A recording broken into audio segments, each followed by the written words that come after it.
The story opens with a man in a hoodie, walking down a filthy, poverty-stricken street. Studio apartments line the area, cramped and noisy, the kind of place where arguments are background noise.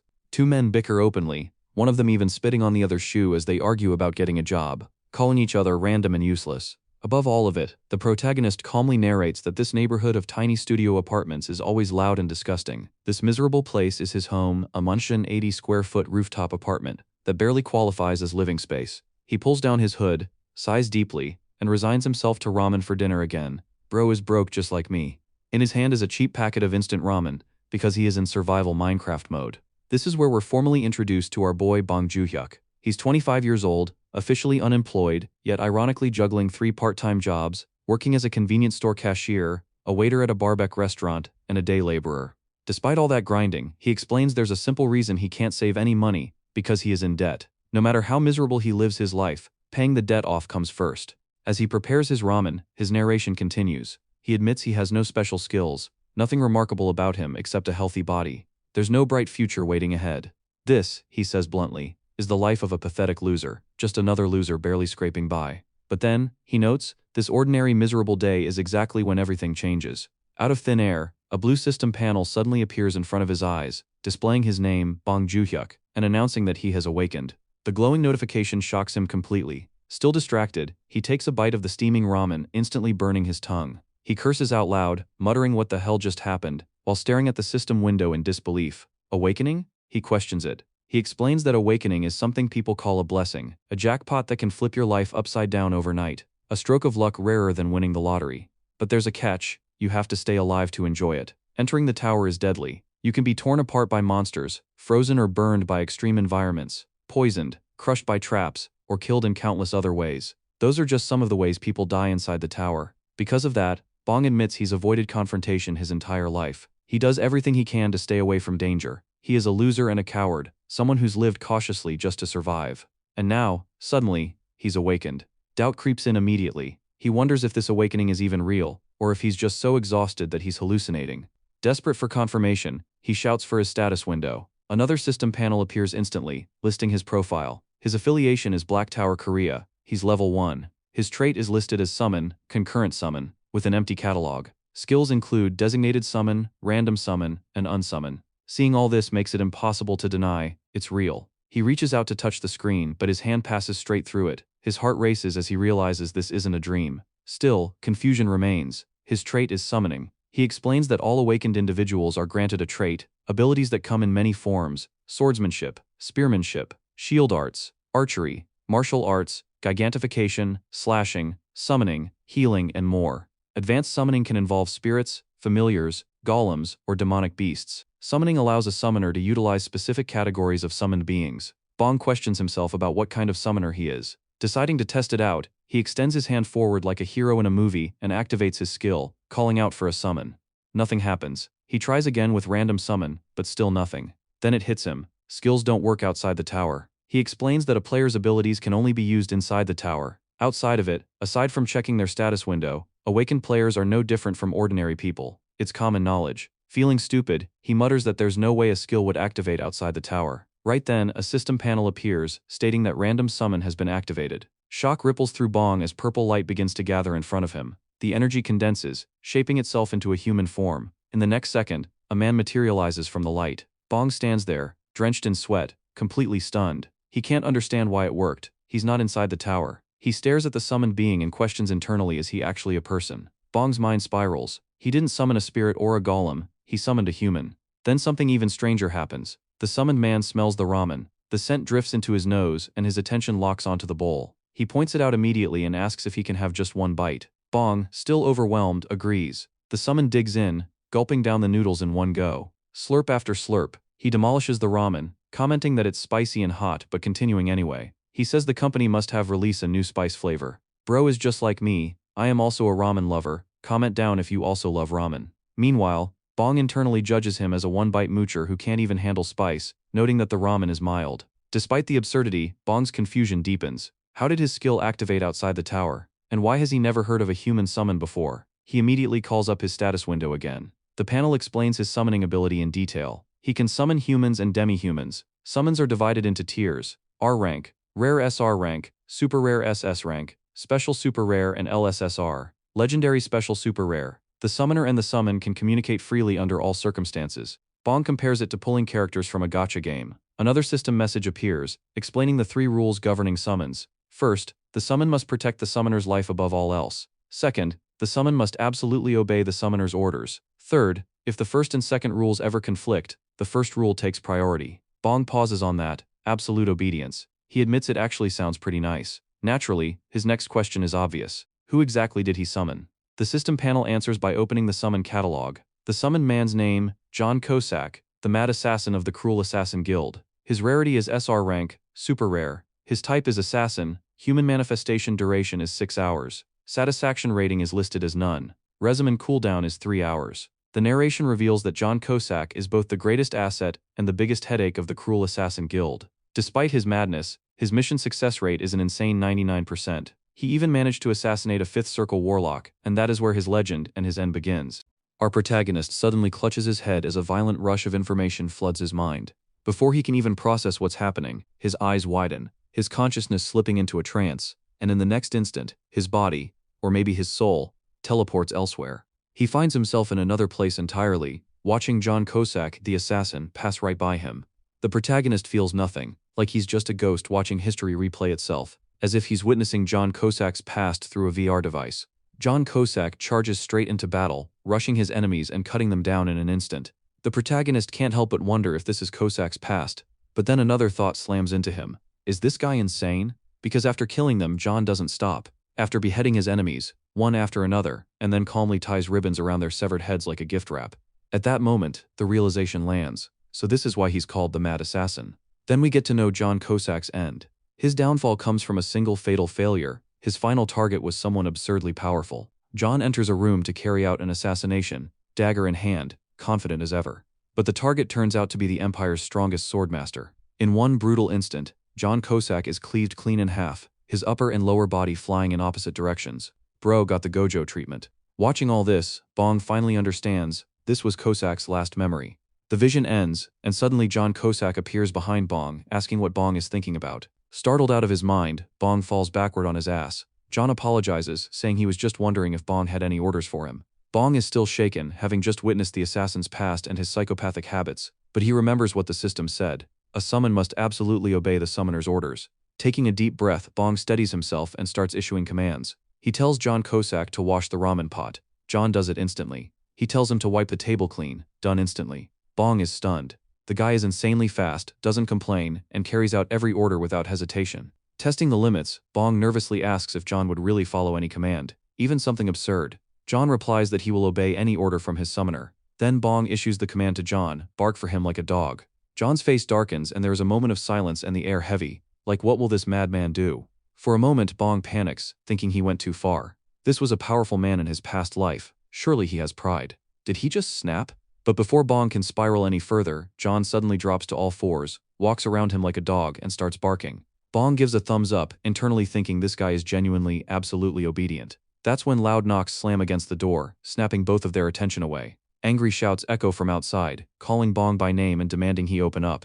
Bong curses internally, realizing he completely forgot today was the day the loan interest was due. The knocking gets louder and more aggressive. Bong quickly orders John Kosak to get up and stay alert. As Bong narrates internally, he recalls how everything went to hell. He had to borrow 10 million won but banks wouldn't lend him shit. The only option left was an illegal loan shark. The money was for his father's surgery after he slipped on ice and fractured his hip, and for his younger brother's college tuition. He had no choice. He thought he could pay it back quickly, but he hasn't even touched the principal. He's already paid over 5 million in interest alone. He knows it was stupid, but even if he could go back he'd make the same choice. But my question is, what was his father doing to slip on ice? The knocking turns into threats, the voice outside saying they just want to see his face. Bong turns to John Kosak, who's already holding his dagger, wearing that terrifying psychopath smile, saying all he needs is the order and he'll bring back the bastard's head. Bong shuts that down immediately, thinking this guy would cause an irreversible disaster. He orders John to hide in the bathroom, stay completely silent, don't move and don't make a sound. John calmly asks if he can still breathe. Bong says yes. John nods, satisfied. The door opens, and someone immediately grabs Bong by the neck, mocking him and saying he looks fine. It's a typical thug, his face covered in scars. He says the interest payment didn't come through, so he got worried. Bong apologizes and says he just sent it. The thug warns him not to push himself too hard and casually suggests selling an organ if things get rough. One kidney and all his problems disappear. One of the thug's lackeys jokes about Bong's younger brother. The scarred thug agrees, saying younger ones sell for more. Hearing this, Bong's expression hardens. The thug notices and asks if Bong is looking for a fight. Bong forces a fake smile, acting timid, saying of course not. The thug leaves, slamming the door and warning Bong to watch himself unless he wants to disappear without a trace. As Bong stands there in silence, John Cusack steps out of the bathroom. Bong praises him for hiding perfectly. John simply says he was ordered to. Bong is exhausted. He worked a double shift, accidentally summoned a human assassin, and got harassed by loan sharks in the same day. He wonders if he should really try climbing the tower, but immediately shuts the thought down. The money would be nice, but there's no way a loser like him could survive it. John then asks what he should do next. Bong says he doesn't know and offers to unsummon him if he wants to go back. Raising his hand like a kid in class, John asks if he can watch TV. It's been a while. Bong is confused about how John even knows what TV and ramen is, but shrugs and agrees. John thanks him and settles in to watch dramas. Later, Bong falls asleep while John watches TV. Bong thinks that even if John is a summon, it's not so bad having someone else around. For the first time in a long while, he feels a bit of comfort. He's been working himself to death, completely alone. This feels nice. The next morning, the alarm rings at 8 a.m. Bong wakes up and immediately assumes John has been unsummoned. The duration should have been 6 hours, right? He vaguely remembers a system panel appearing in his sleep. Brushing it off, Bong gets ready for work. Yawning, he notices the TV is still on. The news is playing, reporting breaking news from Jongno-gu district in Seoul. At an office of an illegal private lending company called Smile Cash, 3 victims were found brutally murdered. Bong freezes. Smile Cash? The report continues, saying all 3 victims were found decapitated. Bong drops his toothbrush as the final detail hits. The severed heads were decorated with red ribbons. A horrible realization crashes over him as images of the ribbon-wrapped heads line up perfectly with John Cusack's habits. Bong clutches his head in frustration and disbelief. He didn't summon a companion, he summoned a psychopathic murderer. The broadcast shows the brutal murder scene flashing across a TV screen. Loan sharks who had been tormenting Bong are now dead. The broadcast shows their boss, one finger grotesquely twisted and fractured, proof he was tortured before he was killed. Then it gets worse. The boss and his thug lackeys have all been beheaded, their severed heads neatly lined up, each one wrapped with ribbons like some sick display. It's horrifying, methodical, and way too personal. Cut to Bong, absolutely scared shitless, his mind looping the same thought over and over again. He's screwed. Trying to act normal, he works his shift at the convenience store, but his thoughts won't stop racing. Looking at the broadcast again in his head, he becomes convinced of one thing. This has to be John Cusack. Right at that moment, a voice snaps him out of it, politely asking if he could ring the item up. Bong looks up and in his imagination, he sees the loan shark boss standing there, his severed head talking to him. The head asks him, again, to ring it up, while the beheaded lackeys' heads loom silently in the background. Bong is completely shocked. Then he jolts awake from the daydream. In reality, there's just a woman customer standing in front of him, holding a neatly wrapped gift. She asks if he's okay.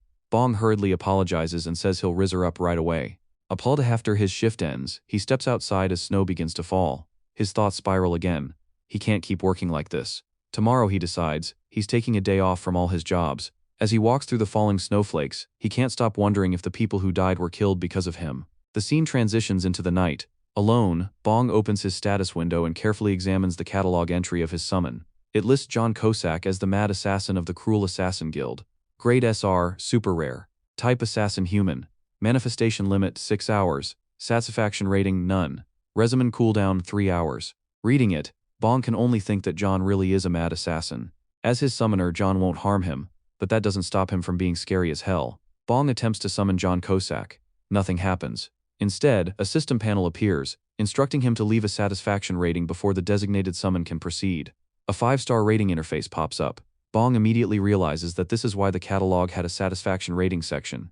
Annoyance boils up inside him. He thinks about how he was just watching TV, and John went off and murdered people without being told. For being such a pain in the ass, Bong feels like a 1-star rating would be perfectly justified. That's what he wants to give. But then he hesitates. He decides he can't be that heartless. In the end, Bong gives John Cusack a 3-star rating. The system panel confirms that John Cusack's satisfaction rating has been set to 3 stars. Bong reflects on his past, remembering how his mother used to be a coordinator for a water purifier rental company. He knows better than anyone how crushing a low satisfaction rating can be. Even if he's unhappy, he never gives 1 star. Immediately after, another system panel appears, announcing that John Cusack has been summoned via designated summon. In the next second, John materializes and salutes Bong, reporting for duty and saying it's a pleasure to meet him again. He even thanks Bong for the 3-star rating and promises to work even harder. Internally, Bong is disturbed. John looks innocent and cheerful, and yet this is the same man who killed 3 people. Bong hesitates, unsure how to even bring up the murders, but John invites him to speak freely. Bong finally asks about the men who came to his house the day before, directly questioning whether John killed them. John calmly confirms it, stating that he took care of them last night. The nonchalant way he says it only makes Bong feel worse. Bong realizes that John truly was the culprit, and the person standing in front of him is a murderer. Nausea hits him, his heart racing, and he forces himself to calm down, reminding himself that John won't hurt him, at least. Bong asks how John even knew where their office was. John explains that he planted a tracker mark on those bastards when they barged into Bong's home.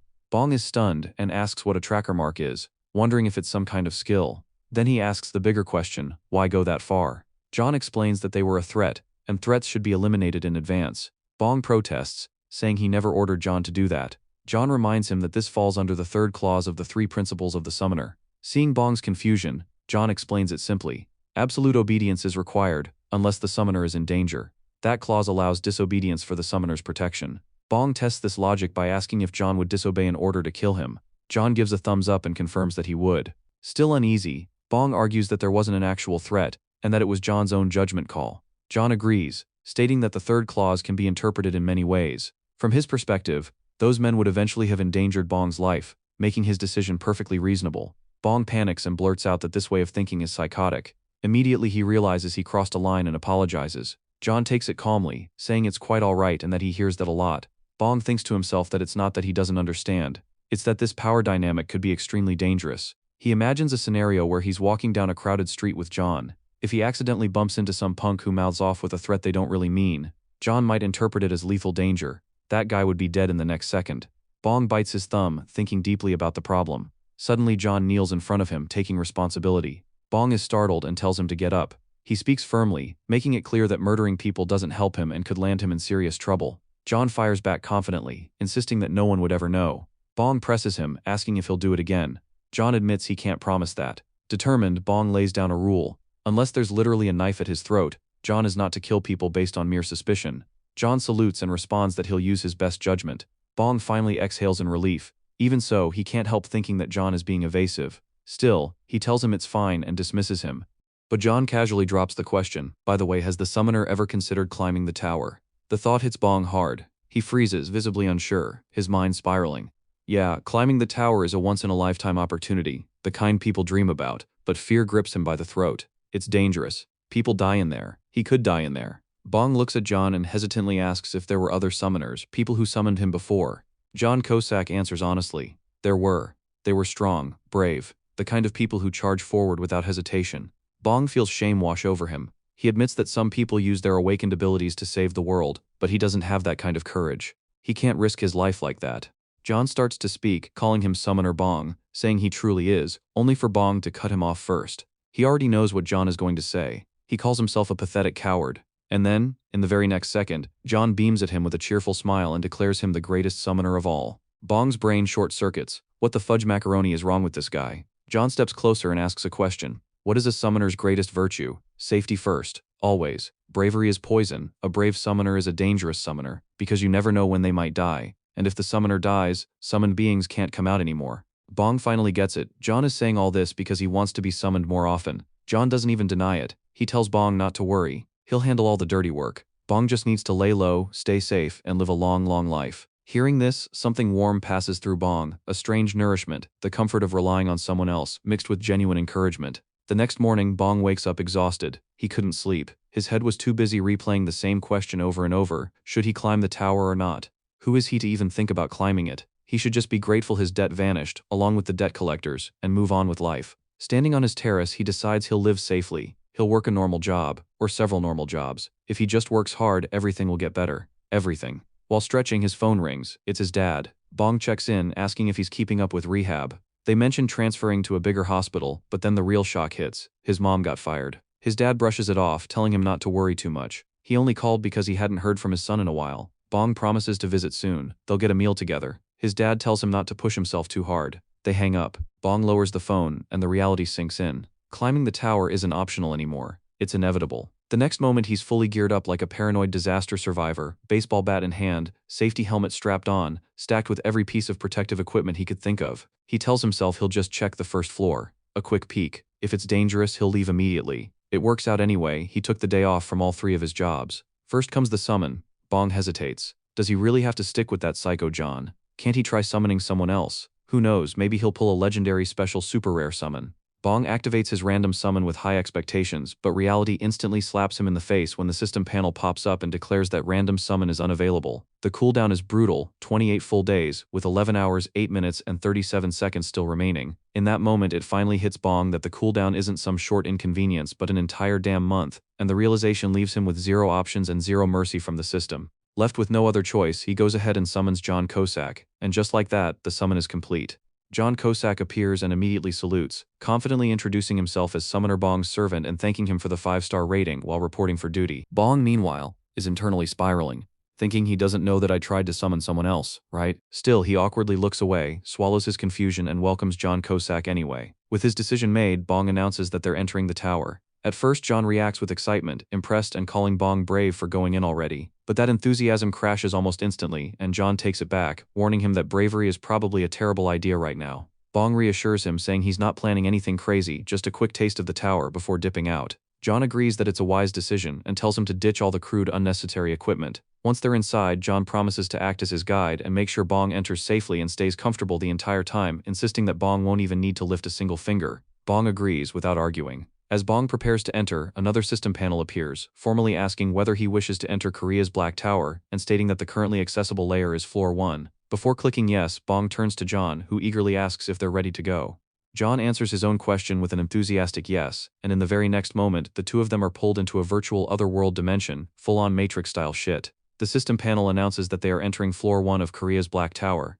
As they travel through the space between worlds, Bong completely loses it, panicking and crying his eyes out, overwhelmed by everything happening at once. In sharp contrast, John Cossack remains calm as hell, holding Bong steady as if this is just another routine trip. Bong and John continue traveling through the Matrix dimension. Their bodies dragged through something that feels less like movement and more like being forcibly rewritten. Bong goes blank mid-process, his mind lagging behind as they're suddenly sucked into something else entirely. When Bong finally regains awareness, he finds himself inside a cave-like structure. The shock hits immediately. This place is inside the Black Tower. As he looks around, Bong realizes the first floor is nothing but a complete wasteland. The realization barely finishes forming before his face turns purple. The next second he pukes. Hard. The violent nausea hits him all at once from the insane transition from his room straight into the tower. John casually checks on him, telling him he'll get used to it soon, like this is normal. They exit the cave, which was a safe zone, and John confidently leads the way forward, telling Bong it's time to move beyond it. As Bong steps out, multiple system panels pop up in front of him. His physical abilities are automatically enhanced to match his level, and traits and combat skills become available. Bong immediately feels the difference surge through his body. Strength, clarity, awareness. It all clicks. He realizes this is what it feels like to be a player. Even at level 1, he already feels pretty damn strong. Another system panel appears, announcing the first floor mission: eliminate 5 tough-skinned fat maggots within a 2-hour time limit. The failure conditions are simple and brutal: death or mission abandonment. John spots the targets right away and casually points them out. Bong realizes that the first floor is designed to test a player's fundamentals. The tough-skinned fat maggots are basically living scarecrows. They deal almost 0 damage, but their skin is insanely tough, making them ridiculously hard to kill. Some players reportedly take 30 minutes just to kill a single maggot. Now a player himself, Bong decides to take initiative and moves ahead, declaring that he'll take one down first. With determination, he steps forward. Behind him, John panics, telling him there's no need to go through all that trouble, but Bong doesn't listen. He plants himself in front of a fat maggot, and then reality hits him like a brick. This dumb fuck suddenly realizes he doesn't even have a weapon. He turns around to get one from John. That's when the fat maggot rises. The massive, grotesque creature looms behind Bong, and he has absolutely no idea. Sweat breaks out as a sense of dread crawls up his spine. When he finally looks back, the situation is beyond fucked. Faced with the terrifying creature, Bong can only say one thing, asking John Cossack for help. John responds with a thumbs up, complimenting Bong on his wise decision. In the next instant, John vanishes and reappears in front of the maggot. With a single blow, he completely obliterates it, bursting the poor thing apart. John doesn't stop there. He charges forward, slaughtering the remaining fat maggots with overwhelming speed, telling Bong to stand back. He uses projectile attacks, unleashing a skill called Blade Burst. Just like the name suggests, the maggots explode one after another. When it's over, John turns back toward Bong. Bong is stunned, completely floored. He can only say that John wiped them all out in an instant. A system panel appears, announcing the completion of the first floor mission. Bong levels up and receives 100 grams of mana stone. Another announcement follows: He has achieved an S++ rank on the first floor of the Black Tower in Korea. As a clear reward, he's awarded a platinum badge. Bong is ecstatic, practically floating on air. This feels way too easy. If things keep going like this, he's going to be rich. But Bong doesn't realize what that rank actually means yet. As soon as the first floor is cleared, messages are sent out. A girl in an office receives one. A girl working out in a gym gets the same alert. A guy in a club sees it pop up too. At that exact moment, every player in Korea receives the same announcement. Bong is then teleported back to his apartment. A system panel informs him that he may now challenge the second floor, and that he has exited the Black Tower. Bong realizes that after clearing a floor, you're sent straight back home. He checks the time in disbelief. It only took 5 minutes. John congratulates him, calling him Summoner Bong, sir. Bong admits that he didn't even do anything. John tells him that's exactly what he was supposed to do. Bong is confused. He had always heard that players were supposed to fight monsters until they were completely exhausted, that clearing floors took forever. But this was stupidly easy. And honestly, it feels great. As part of the clear rewards, Bong receives a crystal and a badge. He picks up the crystal and realizes it's a mana stone, the first time he's ever seen one in person. Mana stones are an indispensable resource in modern industry. Their price has dropped significantly since the early days of the tower. Now 100 grams go for around 50,000 won, considering it's been 20 years since Black Towers appeared across the world. Most basic information about the tower is now common knowledge, even among ordinary people. Bong then examines the platinum badge. He's never even heard of something like it before. Still, the conclusion is simple. He just made 50,000 won in 3 minutes.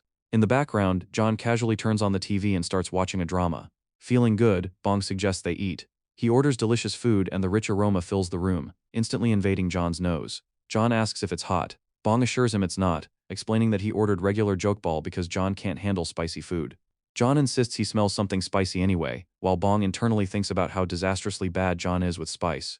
John, clearly pleased by the food, says they should dig in and thanks Bong for his kindness in a strangely formal tone. Bong tells him there's no need to talk like that and asks if that's how he usually speaks. John responds in an old-fashioned way, confusing Bong even more. While eating, Bong points out that John keeps using words like a and thigh. John explains that it's because he spent so much time with his previous summoner. Bong realizes it's probably leftover influence. John asks if it bothers him and says he'll stop if it does, but Bong just laughs, saying it only gets funnier the more he hears it. John laughs along with him. Watching John stuff his face, Bong thinks to himself that he's sure of it. John isn't dangerous at all. No, it's more than that. This whole thing feels doable. The scene transitions into the next morning, where Bong is already in grind mode. He pins a rough timetable onto the wall, laying out his daily survival strategy. During the day, he plans to work at a convenience store, and at night, he'll clock in at a charcoal barbecue spot. In his head, the conclusion is simple and decisive. He's done being a day laborer. Instead of wasting himself on unstable work, he'll come home and climb the Black Tower with John. In short, Bong chooses to juggle 3 jobs, but quit the third one entirely, and redirect that time toward tower climbing. To him, it's a flawless plan. At that exact moment, Bong summons John once again. John materializes out of thin air, sharp and composed, immediately snapping into a salute. He casually announces another 5-star rating and thanks Bong for it. Bong, clearly over the moon, admits he's beside himself with joy and says he wishes he could give John a perfect 10 out of 10. John responds smoothly, saying he's glad Bong is that satisfied, which makes Bong pause and ask whether the satisfaction rating really matters that much. John explains that it absolutely does. The higher the rating, the more benefits the summon receives. That includes things like increased summon duration and even rank upgrades. Naturally, better ratings also mean more calls overall. Bong immediately gets it. After some time passes, a system message suddenly appears, announcing that Bong has entered the second floor of the Black Tower. In an instant, Bong and John are teleported there. A mission panel pops up stating the objective: clearly eliminate 10 nimble fat maggots within a 2-hour time limit. The failure conditions are brutal as always: death or mission abandonment. At first glance, Bong notes that these maggots don't look much different from the ones on the first floor. Bong blurts out that the second floor maggots are way trickier because they move constantly. They're much faster than he expected, and he realizes this speed is the true gap between the first and second floors. Bong turns to John and starts to warn him, saying that if John goes all out on the second floor, he might. Before John cuts him off and finishes the sentence himself. Die? Not happening. John grins confidently and declares they'll finish everything in 3 minutes. Pulling out his blade, John says he'll clear it quickly and escort Bong. As John charges into the swarm, Bong casually shouts after him, asking if they should get chicken tonight and maybe some beer too. John, already slicing through the maggots, answers back with a simple thanks. I am loving the bonding between them. Feel free to share your thoughts in the comment section. John unleashes the same blade burst attack from before, completely overwhelming them. Watching this carnage unfold, Bong can only think that the whole thing is absolutely insane. Almost immediately, a system panel appears, announcing that the second floor mission has been completed. Bong levels up and receives a reward of 200 grams of mana stone. Another announcement follows. An S++ rank clear on the second floor of the Black Tower in Korea. A separate system panel adds that the S++ clear reward is a platinum badge. Bong stares at the notification, stunned. Another S++.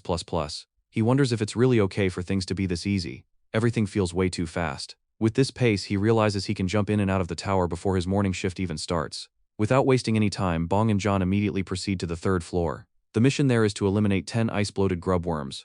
John gives Bong a thumbs up, silently signaling that he'll handle this floor too. True to his word, another system panel appears only minutes later, announcing the 3rd floor mission's completion. Bong levels up again and receives 300 grams of mana stone. Once more, the system declares an S++ rank clear on the 3rd floor of the Black Tower in Korea, followed by yet another platinum badge as the reward. The momentum doesn't stop there. With the exact same pace and efficiency, Bong and John clear the 4th floor as well. Then, without slowing down, they complete the 5th floor mission too. As the 5th floor is cleared, a new system message appears. It announces that Bong has accumulated 5 S++ grade platinum badges. As a result, he has been awarded a perk for reaching that milestone. Bong is visibly confused. What exactly is a perk? The system immediately provides an explanation. A perk is classified as an awakening trait enhancement. Its effect is massive. It increases the number of simulation summons available to the player to 2. In simple terms, Bong can now summon another companion alongside John, officially leveling up his entire existence. The system profile flashes into existence in front of Bong. His name, his affiliation Black Tower Korea. His level has climbed to 6. His trait is still summoning, just like before, but now it's upgraded to concurrent summon. The number is 2, before it was only 1. His general skills include enter tower, once a day, and tower exclusive inventory. Bong just stares at the screen, stunned.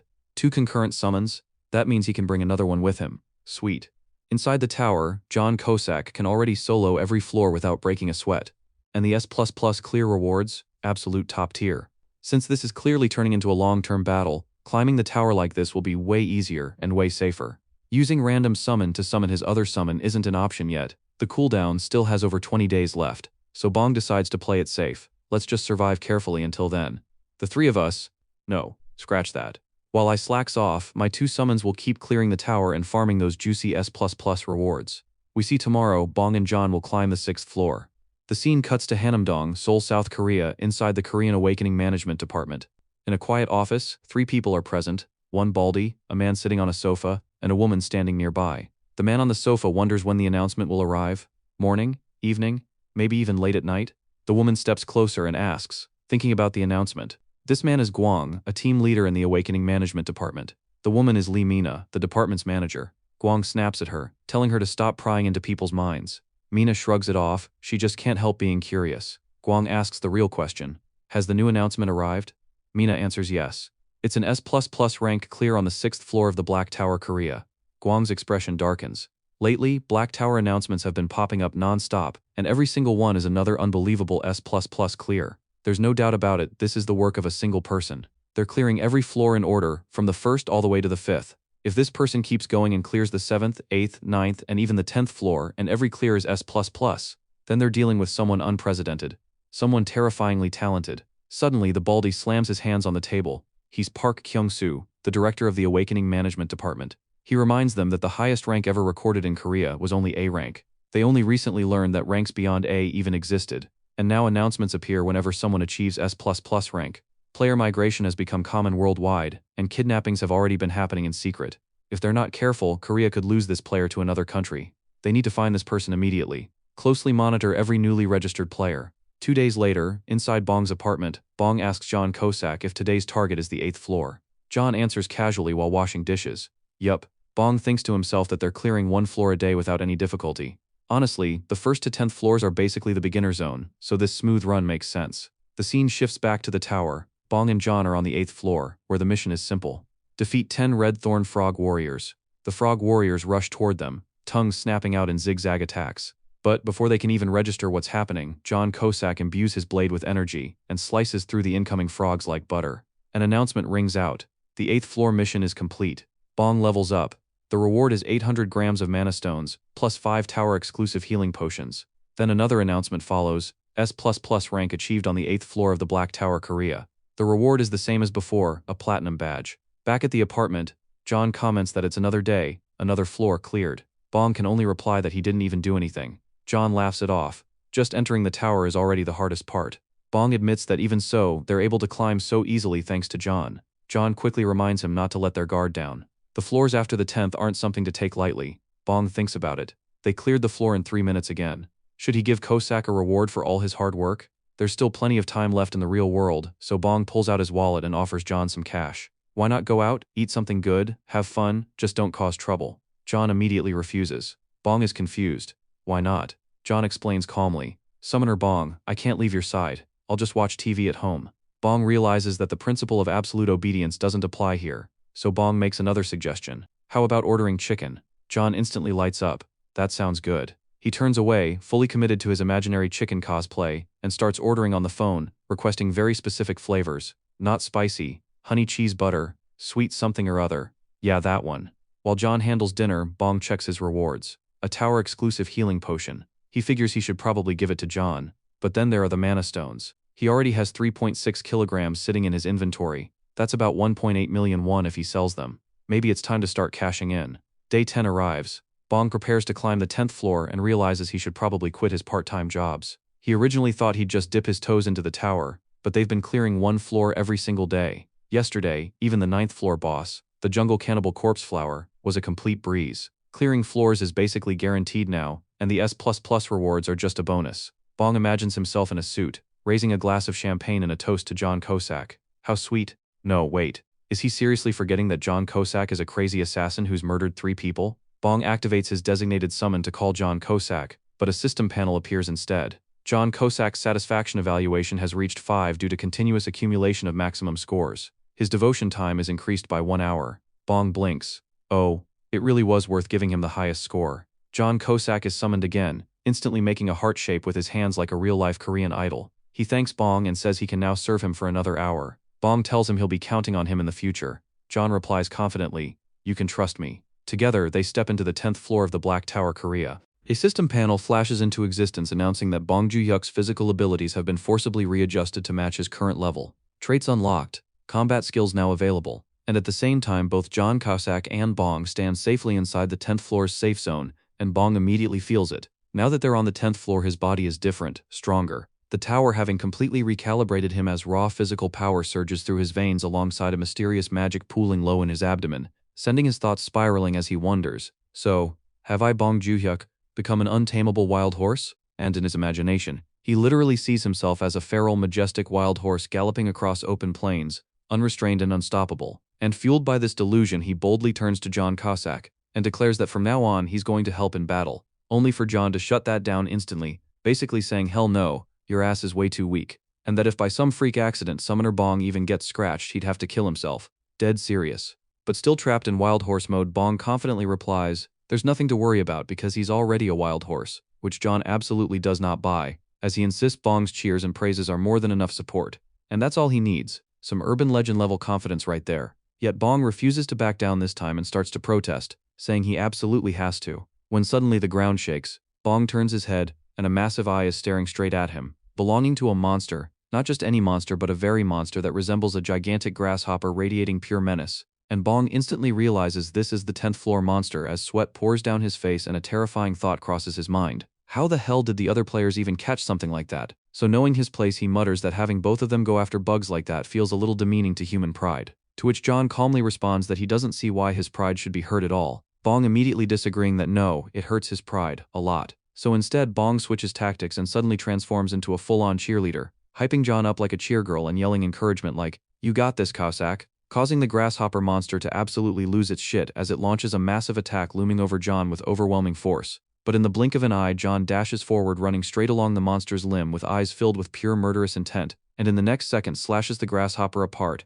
as zigzag cuts rip through its massive body, carving it into pieces, after which a system message appears announcing the 10th floor mission is complete. Bong has leveled up and receives a reward of 1 kilogram of mana stones, followed by another announcement that Bong has achieved an S++ rank on the 10th floor, and as a reward receives another platinum badge. John landing gracefully and declaring with confidence, "Mission complete, I say," as a new system panel appears informing them they may now challenge the 11th floor and the 2 exit the Black Tower. Bong doing mental math that an additional 1 kilogram of mana stones brings his total to 5.5 kilograms, and with 5 platinum badges obtained again, that means another perk is coming. Right on cue, a system panel appearing stating Bong has been awarded a perk for accumulating 10 platinum badges as excitement builds, while he anticipates what kind of broken ability he's about to receive, only for the next system panel to explain his new perk. He can copy one skill from his summon. As a list of John Kosak's skills appears, blade burst, shock break, despicable ambush, poison dagger, shadow step, confusion, stealth, invisibility, polymorph, and the system asks him to state the skill he desires, shocking Bong as he realizes he can really copy one of John's skills, while John doesn't hesitate and directly addresses him as Summoner Bong, saying without a doubt he must learn Shadow Step, leaving Bong confused with a huh?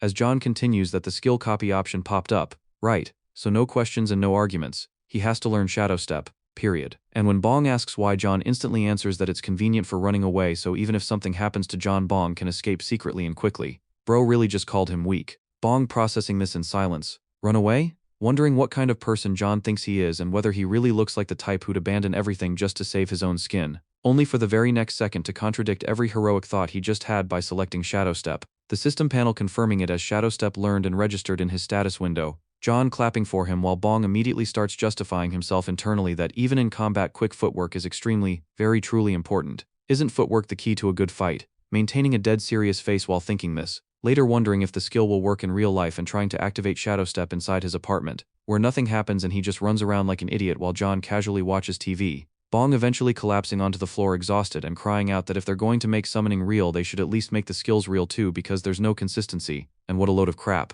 John looking at him and replying that he's not sure what Bong is saying but he's right, bro's loyalty on Zoro level. As the scene shifts to day 11 of the tower climb with Bong visibly flustered on the phone with the Awakening Management Department as the call connects, and the representative introduces themselves as the call center. Bong nervously introducing himself as Bong Juhyuk and stumbling over his words as he explains he called because he had an awakening. The caller reacting with excitement and congratulating him while saying they understand he must be confused and asking if they may send government representatives to his house. Bong starting to share his address only for the caller to cut him off, thanking him for his cooperation and saying they'll arrive as soon as possible. And after the call ends, Bong sits alone completely drained as Bong Juhyuk, average citizen, has contacted the Awakening Management Department to sell his mana stones, the most courageous decision he's made in 25 years. As the scene transitions to Mina walking toward a black car with Gwang inside asking if she's here and questioning manager Mina about the awakened individual from Daegu who contacted them yesterday. Mina replying that it doesn't seem like that person is behind the S++ records. Gwang cursing under his breath and wondering if the real one will even show up.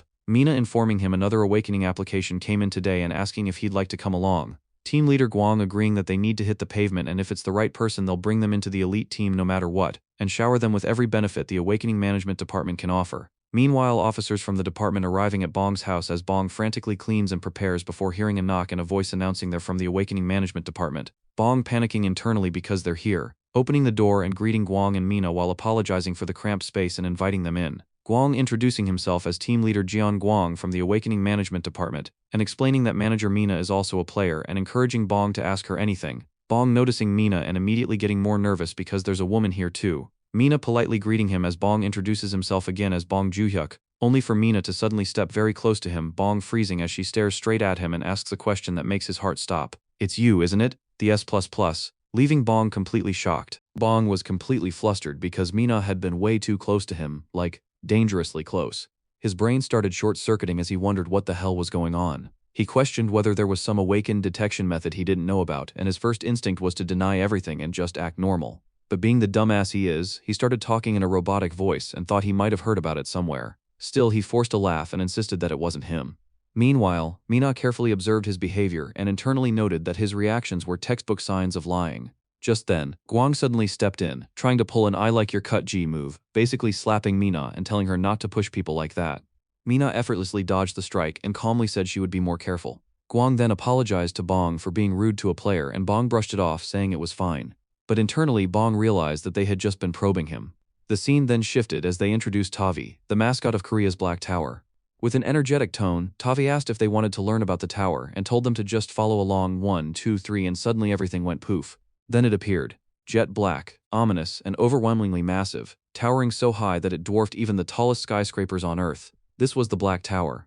20 years ago, these towers had appeared all over the world overnight. Countries mobilized their armies and scientists to uncover its secrets, but no one could get close. It was as if an invisible barrier blocked all physical access. So what exactly was the tower? That question was answered when players appeared. The tower was essentially a game-like structure where people advanced through floors. Outside, players were just regular people, but inside the tower they could wield powerful abilities. They upgraded equipment with rewards earned from climbing and contributed massively to the global economy. Then came the real question. What happens if you don't climb the tower? Multiple system notifications suddenly appeared, announcing that the climbing progress of Korea's Black Tower was sluggish. Another announcement followed. Tower collapse countdown initiated. The countdown would only stop if an uncleared upper floor was successfully conquered. The mascot continued explaining that if new upper floors were not cleared within 6 months, the countdown would begin, and eventually the tower would collapse. That was exactly how the city of Mumbai in India had disappeared 3 years ago. Now, it was time to look at South Korea's situation. Each country had between 1 to 3 black towers. Fortunately, South Korea only had one. There were an estimated 5,000 to 10,000 players, which was just 0.01% to 0.02% of the population. Not a large number at all. Still, Korea's black tower was making steady progress. They had currently reached the 65th floor, second only to the United States at the 66th, so people could rest assured. Players were the heroes of modern society. Just as humanity once explored the New World, humanity was now exploring the Black Tower. The awakened were told to pay attention. They were the hope of this era. The message encouraged them to register as official players and become heroes too. Then the laptop suddenly closed. Gwang announced that this was all for the required viewing. Bong had watched the entire mascot presentation on Gwang's laptop and internally complained about all these unwanted obligations. Gwang then said he needed to ask a few questions as part of the verification process. He directly asked whether Bong Joo-hyuk was truly an awakened. Bong showed the mana stones he had collected and confirmed that he had entered the tower and even done some raiding. Gwang thought this would be easy and asked which floor he had reached. Bong answered that he had reached the 10th floor. The moment he said that, Mina and Gwang exchanged glances. The 10th floor was the same as the record held by the S++ ranked player. Mina immediately became suspicious and wondered if he could be that person. She then asked Bong if he had heard about the public announcement that had been trending lately. Bong internally panicked, telling himself to play it cool, but his response came out in a robotic tone. He mentioned the S++ rank clear, saying he had heard about it and that the person must be really amazing, even though he didn't know who it was. Gwang reassured him that he didn't need to be so nervous, but Bong's panic was painfully obvious. Gwang then began explaining the terms of the contract. The government divided players into two groups, the elite team and the general team. The general team consisted of individual players who planned and executed dungeon raids independently, basically freelancers. The elite team, on the other hand, maintained a much closer relationship with the government's Awakening Management Department. They were obligated to attempt higher-level clears but received extensive support and benefits. One major benefit was personal protection outside the tower, since players were just regular people there and had no skills in the real world. They also received a basic annual salary. While Gwang kept talking, Bong's thoughts spiraled.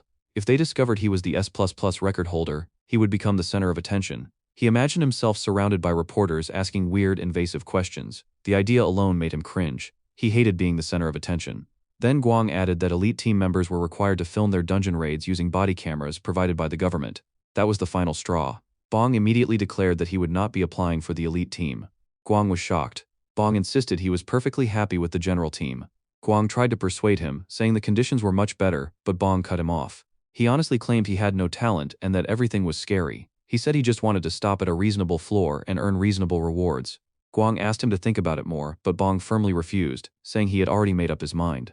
Mina internally thought this was another dead end. Many players chose to stop climbing and farm safely, but this was the first time someone had been so blunt during evaluation. She concluded that someone so ungrateful didn't deserve to join the elite team anyway. The most important quality was the will to climb, and he clearly didn't have it. Gwang then said he respected Bong's decision. Bong thanked him. Finally, Gwang asked Bong to enter the tower on the spot as the last step to confirm his awakening. Bong agreed. Gwang added that it would be a waste to use up his entry chance without clearing a floor, so he suggested Bong go in and complete one while he was at it. Bong hesitated, wondering if he should. Internally, he realized Gwang was subtly testing him, trying to confirm whether he was truly the S++ player. In the end, Bong agreed. He said he would go in and clear a floor, but he usually took the full time limit, so it might take close to 2 hours. Mina reassures Bong, telling him that it is fine because this is their job. She tells him not to worry about it and to take his time, adding that they will be waiting for him. In the very next second, Bong is already fully prepared to enter the tower. He looks back at Gwang and Mina and says it might take a while, so they should watch some television and help themselves to the drinks in the fridge. With that, he casually announces that he will be off, and in the next instant, Bong disappears. After he enters the tower, Gwang remarks that Bong is definitely an awakened. He then questions Mina about what she thinks of him. Mina looks at Gwang and admits that she does not know about his talent, but he seems way too timid. His speech and actions are all subdued, and she predicts that he will probably give up on the 11th floor this time. Gwang asks why she is so sure. Mina explains that she has cleared the 11th floor before and that it tests the player's fear. Gwang immediately asks if she is referring to the long-tailed giant centipede. Mina confirms it, explaining that although they are not particularly difficult monsters to defeat, the real issue is that someone would have to kill 100 of those hideous-looking things. She doubts that someone so timid could handle that. Gwang agrees, saying that Bong will probably give up and return to the safe zone soon. He adds that Mina has been right about everything so far and that he should call the chief and inform him, assuming it will be another miss. Meanwhile, inside the tower, Bong summons John. A system panel appears, confirming that John Kosak has been designated as his summon. As always, John appears and immediately salutes Bong, thanking him for summoning him. Another system panel appears, stating that this is the 11th floor of the Black Tower, and the mission is to eliminate 100 long-tailed giant centipedes within a time limit of 3 hours. The failure conditions are death or mission abandonment. Bong gags at the mere mention of long-tailed centipedes, especially the fact that there are 100 of them. However, John flexes confidently, saying that he will take care of them quickly and that killing 100 of those giant centipedes is a 5-minute job. But Bong quickly stops him, telling John that this time he wants him to hunt as slowly as possible. John agrees but is clearly confused. Bong explains that he needs John to take over an hour so that it will not be recorded as an S++ rank clear. The reason is that there are eyes watching from outside. He also tells John that he will unsummon him inside the tower instead of in his apartment. John understands immediately and says he gets what Bong means. Bong then smiles creepily, thinking to himself that he only needs to show them that he entered the tower and cleared the floor in a sloppy way, taking as much time as he wants. After that, no one will suspect that he is the S++ record holder. He plans to completely escape the S++ clear network by maintaining terrible records. In the next second, John Kosak begins slashing long-tailed giant centipedes in half. However, Bong quickly complains that it is too fast and orders him to hunt slowly. John agrees and starts moving from one centipede to another at a reduced pace. Bong thinks that this is perfect, because the hunting speed has become much slower, and if things continue like this, it will be easy to keep his secret. But suddenly, a long-tailed centipede appears beneath Bong's feet. He gets scared shitless, panicking and shouting in fear. In the next moment, he slips on the centipede's body. He realizes that if he wants to escape, he needs to use his skill to run, but his body refuses to listen. Meanwhile, John notices this and is horrified to see his summoner in danger. Bong is surrounded by centipedes, and in the blink of an eye, John dashes forward, calling out that he is coming. Instantly, he destroys every long-tailed centipede surrounding Bong, moving so fast that he looks completely like he is the Flash of this universe. He tears through them at insane speed, destroying the heck out of the monsters. John becomes furious, declaring that these hideous centipede bastards dared to threaten his summoner. In his rage, he most likely kills every giant centipede in his path.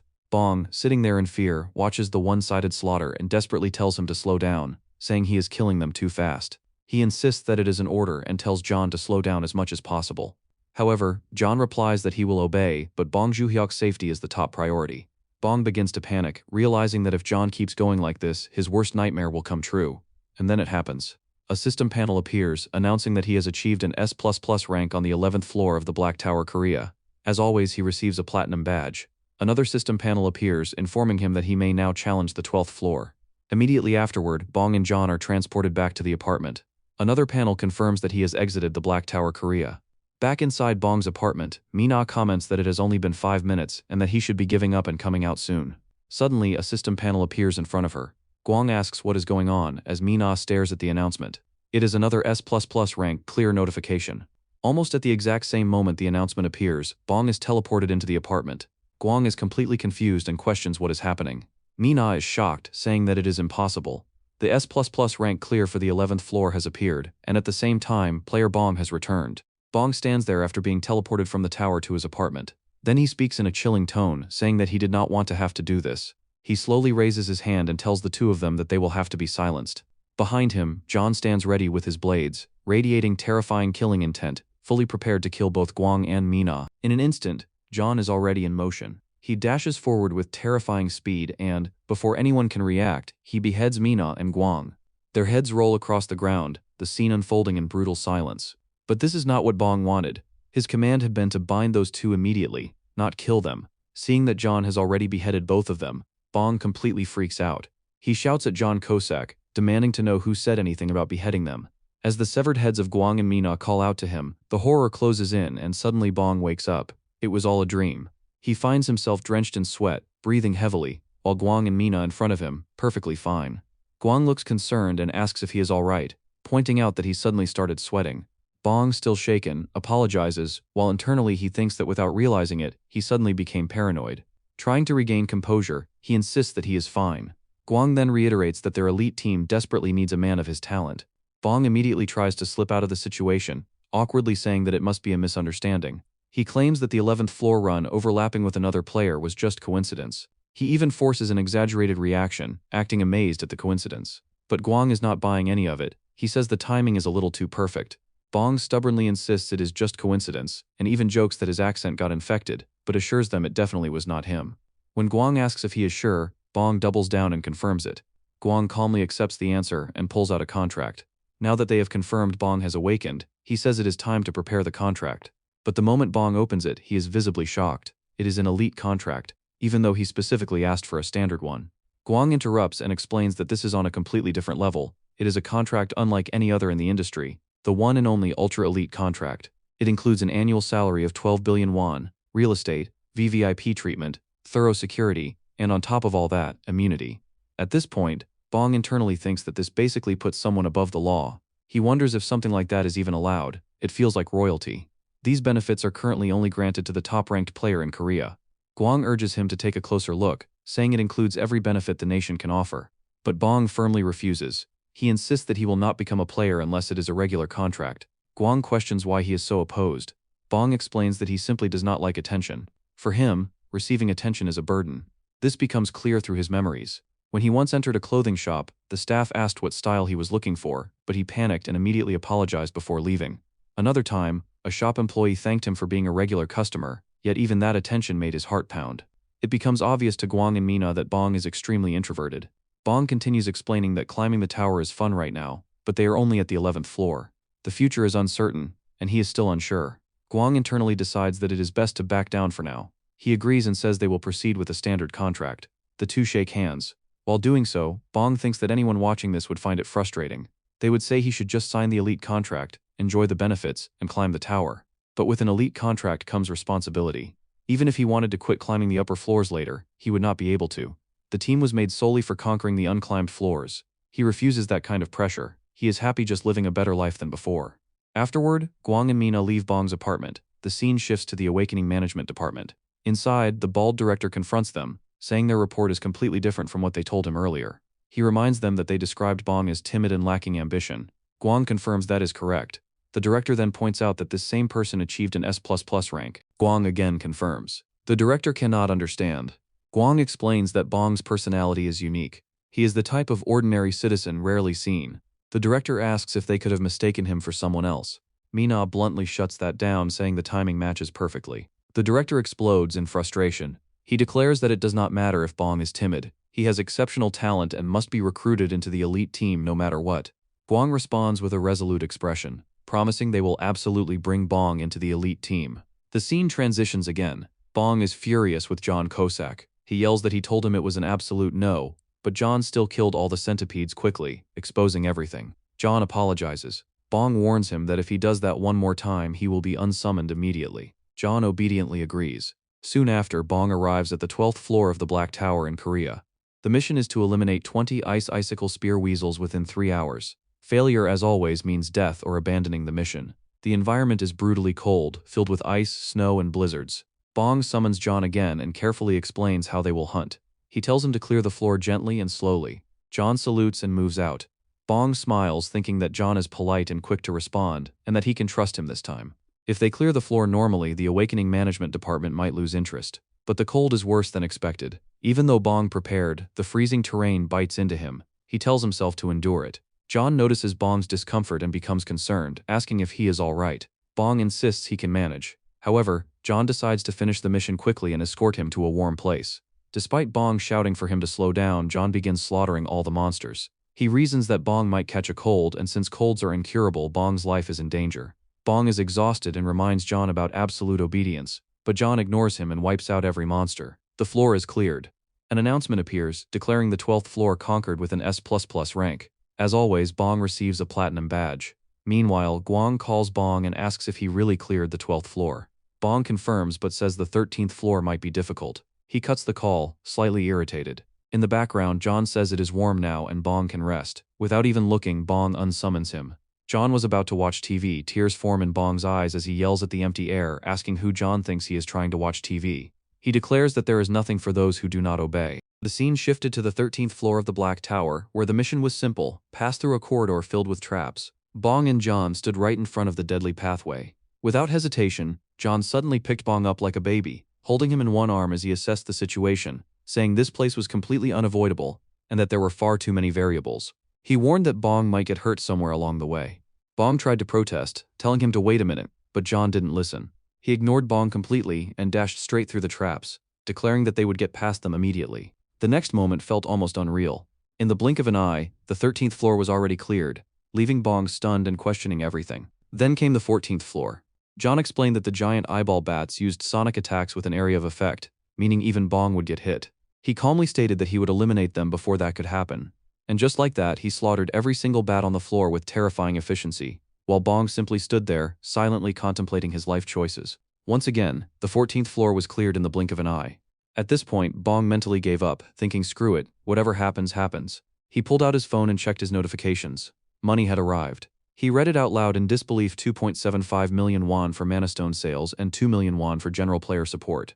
Then he calculated further. If he added the 5 kilograms of mana stones he had received as rewards from the 11th to the 14th floor, he had earned over 7 million won in just 2 weeks. His mind started racing. If he kept this up and reached the 20th floor without any problems, the mana stones he would get as rewards would be at least 2 kilograms. And if he let the Awakening Management Department handle the sales, that would mean 1 million won per day. No fees, no taxes, just pure 1 million in daily income. He was completely blown away. A life with a monthly salary of 30 million won was waiting for him. In that moment, Bong decided he was quitting all his part-time jobs. The next day, Bong summoned John again, but this time, John behaved completely differently. He said he was overwhelmed that Bong had given him a perfect 5-star rating even after he had committed the grave sins of disobeying orders and showing insubordination.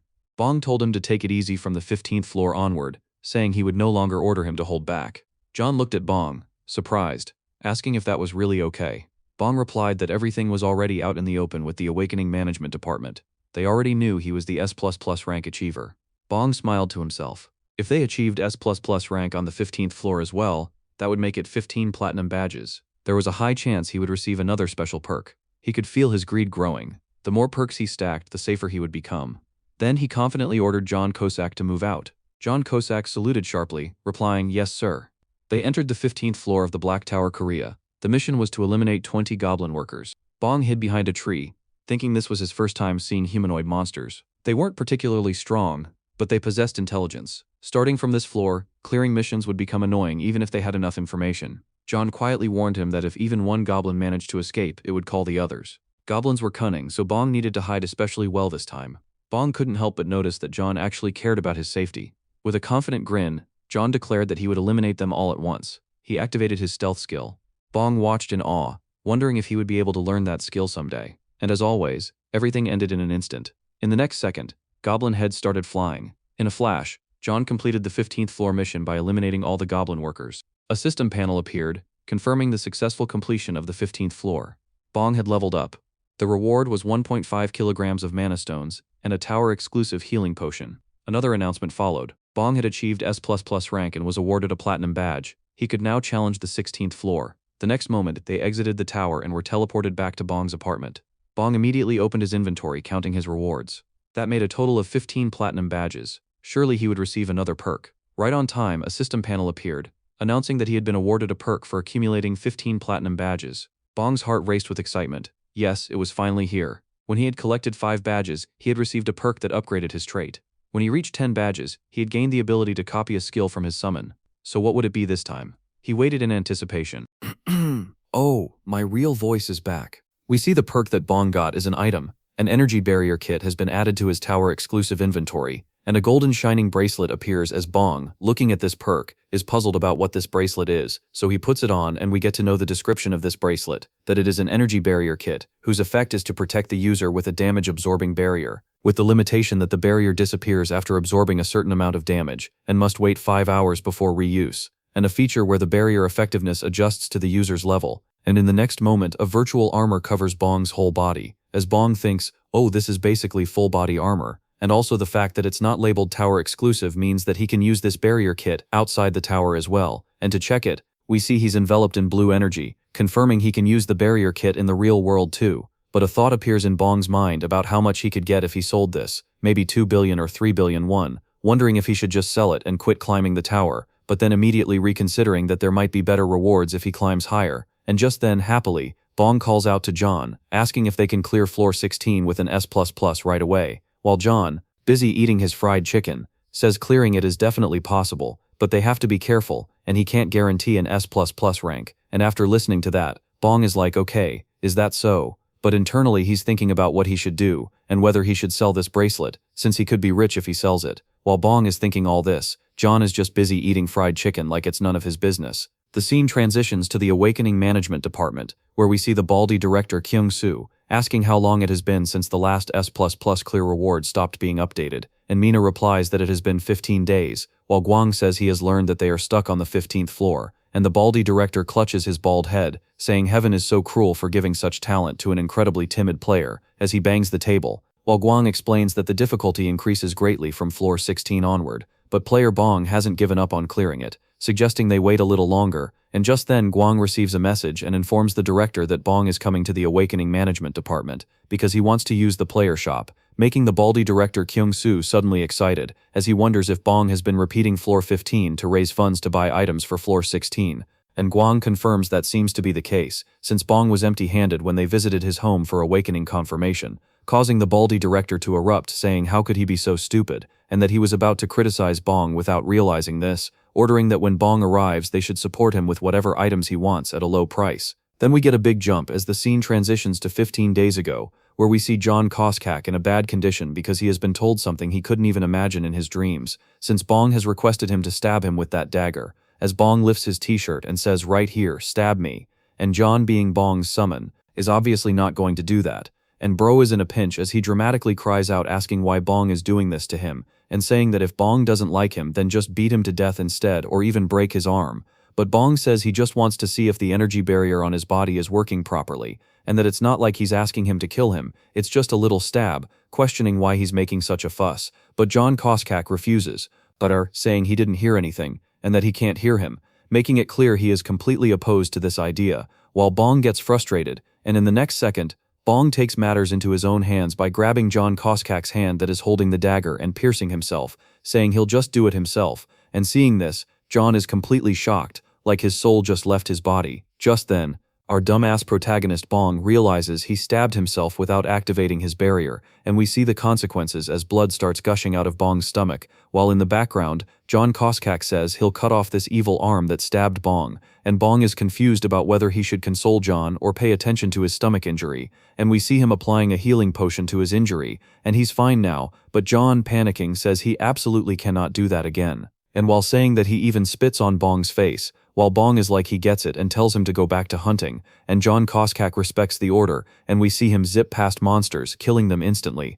while in the background Bong thinks that John's hunting ends in about 10 minutes no matter how long it is, so he should at least practice his skills in the meantime, and in the next moment he activates his shadow step, feeling something strange, as in the blink of an eye he dashes forward like he's straight up teleporting, and Bong realizes this is what it feels like to use a skill, and now he gets why John told him to learn this first. And we see Bong playing with his new skill like a baby with his first toy, slipping here and there while thinking he can move around freely and that this is the best thing for escaping, but just then as he is slipping around, Bro accidentally yanks himself right in front of a goblin, and the goblin's eyes meet Bong's, as he is now face to face and gets paralyzed in fear, while the goblin, who was hiding for his life from John Koskak, suddenly leaps forward, opening its mouth and biting Bong, but the barrier comes in clutch and protects him, and in panic Bong kicks the goblin, sending it flying toward John. As this happens, John sees the goblin flying toward him, and in the next second he comes close and slashes the goblin in half, commenting that it was a nice pass, and asking if Bong played some soccer, but then John realizes why Bong was even there, since he should be in the back hiding, so he dashes forward at full speed, calling out to his summoner Bong, appearing in front of him and checking if he's okay, inspecting his whole body while asking if he fought a goblin and what he was thinking, and whether he's hurt anywhere, frantically searching everywhere, and even sniffing his armpits. Bro is way too weird, while Bong points out he seems too comfortable, but John lashes out saying, hasn't he told him again and again that he mustn't fly too close to the sun, meaning he shouldn't go near goblins or monsters, and Bong covers his ears saying okay, he'll be careful, but his ears hurt. We then get to know that after repeating the 15th floor for 2 weeks, Bong became somewhat accustomed to using his skills and accumulated mana stones, totaling a whopping 22.5 kg, which amounts to about 11.25 million won, and now in the present we see Bong on a call with Gwang, as Gwang greets him, and Bong says hello, and asks if it would be alright if he came to the player shop now, and Gwang says of course, and offers to send someone to pick him up right away, but Bong refuses, saying he can get there himself, while Guang insists that he shouldn't feel burdened since it's a privilege all contracted players receive, and that he can easily sell his mana stones at the shop too, and eventually Bong agrees, saying okay then he'll wait. In the next second we see a big car drop Bong in front of the Awakening Management Department. He opens the door and steps out, and we see Guang already there, ready to greet him personally, saying long time no see player Bong, and he continues by saying they sincerely welcome him to the Awakening Management Department. Bong hesitantly says hello, while internally thinking that no matter how he looks at it, this straight up feels like VIP treatment. Guang politely gestures for him to move, saying let's go inside, and we see them enter the building as Guang leads the way. Now we see a machine scanning Bong's palm, and the system announces that Bong Juhyuk player's vein information has been successfully registered. Guang explains that from now on he can come anytime and use the shop without calling him, then asks if he would like a tour of the place. Bong, with his timid and shy behavior, declines politely, saying oh no thank you, he'll just take his time and look around himself. And then we see him enter the shop, and as he steps inside, he thinks so this is the player shop, noticing immediately that the place is insanely luxurious, but at the same time wondering why there isn't a single customer in sight. We see the shop is in top-notch condition, the kind of place that makes it feel like you've straight up walked into a palace. Bong looks around, thinking maybe it's because the items are too expensive, and then decides that first he should sell the mana stones he has. We see Bong walk up to the counter and submit all his mana stones to the receptionist, who then tells him that the total comes out to 11.25 million won at market price, and that it will be deposited into his account within 3 days. Bong immediately asks if he can use the money right away here, and the receptionist confirms that of course he can use it immediately.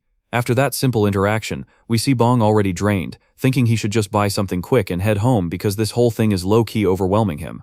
Meanwhile, inside the director's office, the baldy director Kyung-soo asks Guang how things are going, and whether player Bong has started shopping without any issues. Guang confirms that everything is going smoothly, saying Bong is currently browsing, and that they've told all the other players the shop is closed for today. The baldy director then asks about the pricing, and Guang reveals that he instructed the staff to give Bong a 90% discount because he's so timid, explaining that giving everything for free might actually make him uncomfortable and cause him to refuse. The director responds approvingly, clearly satisfied with the approach. Time passes, and before we know it, it's evening, and now we're inside Bong's apartment. We see that he has purchased an adamantium mace for 2 million won and basilisk leather boots for 3 million won, and Bong reflects on how he heard that item prices usually start at around 20 to 30 million won, and with team leader Guang personally coming out to greet him, no matter how he looks at it, he's definitely getting special treatment, completely unaware that bro just got a 90% discount. At first Bong is happy with his purchases, but in the next moment his expression shifts as he reminds himself that nothing in this world is free, and the situation starts to feel uncomfortable, yet he still smiles while looking at his newly bought boots, calling them pretty, showing just how unpredictable his mood really is. Bong then thinks that he's only using these boots as armor because of the energy barrier, which acts as a list of armor that unifies all defenses, and realizes that this is all thanks to the perks he has. He reflects that he decided not to be greedy when he first started climbing the tower, but these perks are seriously tempting him now. The scene transitions to the next day, and we see Bong has summoned John Koskak. As John appears, as always, he immediately salutes and says at your service, sir, stating that he is honored to be summoned again today, and asks if they are repeating the 15th floor. Bong welcomes him and denies it, saying no, this time they're heading to the 16th floor. Bong notes that the summon full cooldown is over, and upon hearing that, we see John visibly happy, as Bong casually adds that they'll summon one more. Then in the next second, Bong suddenly starts acting like a child, blurting out random Harry Potter movie-type lines like magic and abracadabra, while activating his random summon. We see purple energy flood the room, condensing into the form of a being, but something feels off as the figure keeps getting bigger and bigger with each passing second, and then in the next moment, the entire head of this massive man smashes straight into the ceiling. Seeing this, Bong is instantly horrified, thinking what the hell did he just summon this time, immediately realizing his security deposit is basically gone now, because the ceiling has been completely wrecked. We see the purple energy condenses, and a huge hand is formed. And in the next second a huge leg is formed as well, until a Hulk-like giant is now summoned in Bong's apartment. And from onwards let's call this giant Hulk, as his massive head immediately ends up stuck on the roof, making the entire situation look both insane and low-key ridiculous. Bong questions his summon, asking himself if he is a human or a monster, as we take in the terrifying figure of this enormous man, his presence alone filling the entire room with pressure. Just then John sees this Hulk and instantly calls him a moron before leaping toward him and kicking the Hulk straight in the face with both feet, following it up with multiple relentless attacks as he rages out, questioning why, out of all people this guy showed up, and whose life he is here to ruin, telling him to die, to drop dead, and to lower his eyes like the bastard he is. But despite all that aggression, the attacks of John are absolutely nothing in front of Hulk. Bong watches this and is like they know each other, clearly confused by what he's witnessing. Just then the Hulk says in gibberish that it does not hurt, it tickles, which only makes the situation even more absurd. After hearing that, our mad assassin snaps back, saying, "Yeah, let's see if you can still say that after I take your head," even adding that he'll tie his pretty ribbon for him, making it clear he's about to go all in. But just then, as the battle begins, Bong steps right in between them and tells them to stop. John Cossack immediately slides toward Bong like a little puppy, saying yes, completely switching vibes in a second. Bong cries out that one broken ceiling is more than enough, clearly done with the chaos already. After that, Bong politely asks Mr. Cossack to step aside for a moment because he needs to talk to their new guest here. But John insists that it's not necessary, calling Bong a summoner and warning him that this guy is infamous, known for being an idiot, and probably doesn't even know the 3 principles of the summoned. Just then our Hulk, in gibberish, says that he knows the 3 principles and studied hard, which honestly sounds cap already. John immediately challenges him to recite them, and we see our cutie pito Hulk try to remember the 3 principles, but as expected because he is stupid, he completely messes it up, turning from a terrifying huge man just moments ago into what is basically an idiot puppy. John points it out instantly, saying, "See, you drew a dud," and straight up suggests that they need to kill him. Wong reacts in disbelief, asking if there was even a rule like that. Right then, a catalog suddenly appears describing our Hulk, and the catalog says he is a dull barbarian meat shield of the Great Plains tribe, name unknown, rarity R which means rare, type barbarian warrior human, manifestation duration 10 hours, satisfaction rating none, and resummon cooldown 3 hours. Wong checks all this and thinks R rank, that is the lowest rank I can draw, which is honestly a bit disappointing to him, making him wonder if he should just wait a month and draw again. Just then, we see Bong standing in front of our Hulk like an interviewer as he questions him about his name, and the Hulk straight up says he forgot. Bong then asks if he knows why he is here, and Hulk says don't. No, and when Bong asks about the tower, Hulk again says he can't remember, making Bong think, man, this is frustrating. He figures he'll just read the detailed description, but in the very next second, an uneasy sensation suddenly covers Bong, and his soul gets transported elsewhere, just like before when John Cossack was summoned, making him realize that just like with John Cossack, he is being pulled into his memories. Now Bong finds himself in a greenish land surrounded by grass, mountains, and plains, and the landscape looks genuinely beautiful as he questions where he even is. In the distance, he sees Hulk, who is just casually playing with colorful butterflies, like everything is chill, like our lives were in 2016. We then learn that this barbarian warrior of the Great Plains tribe is a pure being who found happiness simply by being with nature. But despite that innocence, his physical abilities are absolutely top-notch, because while he's playing with butterflies, 2 Great Plains giant wolves suddenly appear, and he easily subdues them, even patting those monsters, like he's just messing around. At the same time, we also get to know that he is far too dim-witted and innocent, as greedy people begin approaching him, including a golden-haired man with a fox-like smile, who looks at Hulk and confirms he is just as he heard, enormous. A group stands before Hulk, and their leader introduces himself as Arius, and asks for Hulk's name, but Hulk once again says he forgot, showing just how bad it is. Because of this, we see that Hulk was so dim-witted that he couldn't even remember his own name,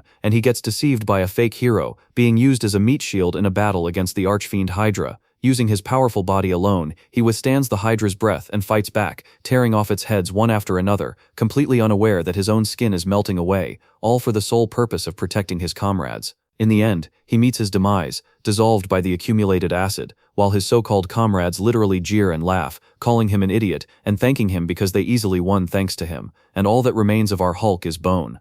Seeing all of this, Bong realizes this is why he's called a meat shield, and he clenches his lips thinking what the hell, because so what if he's a little dumb?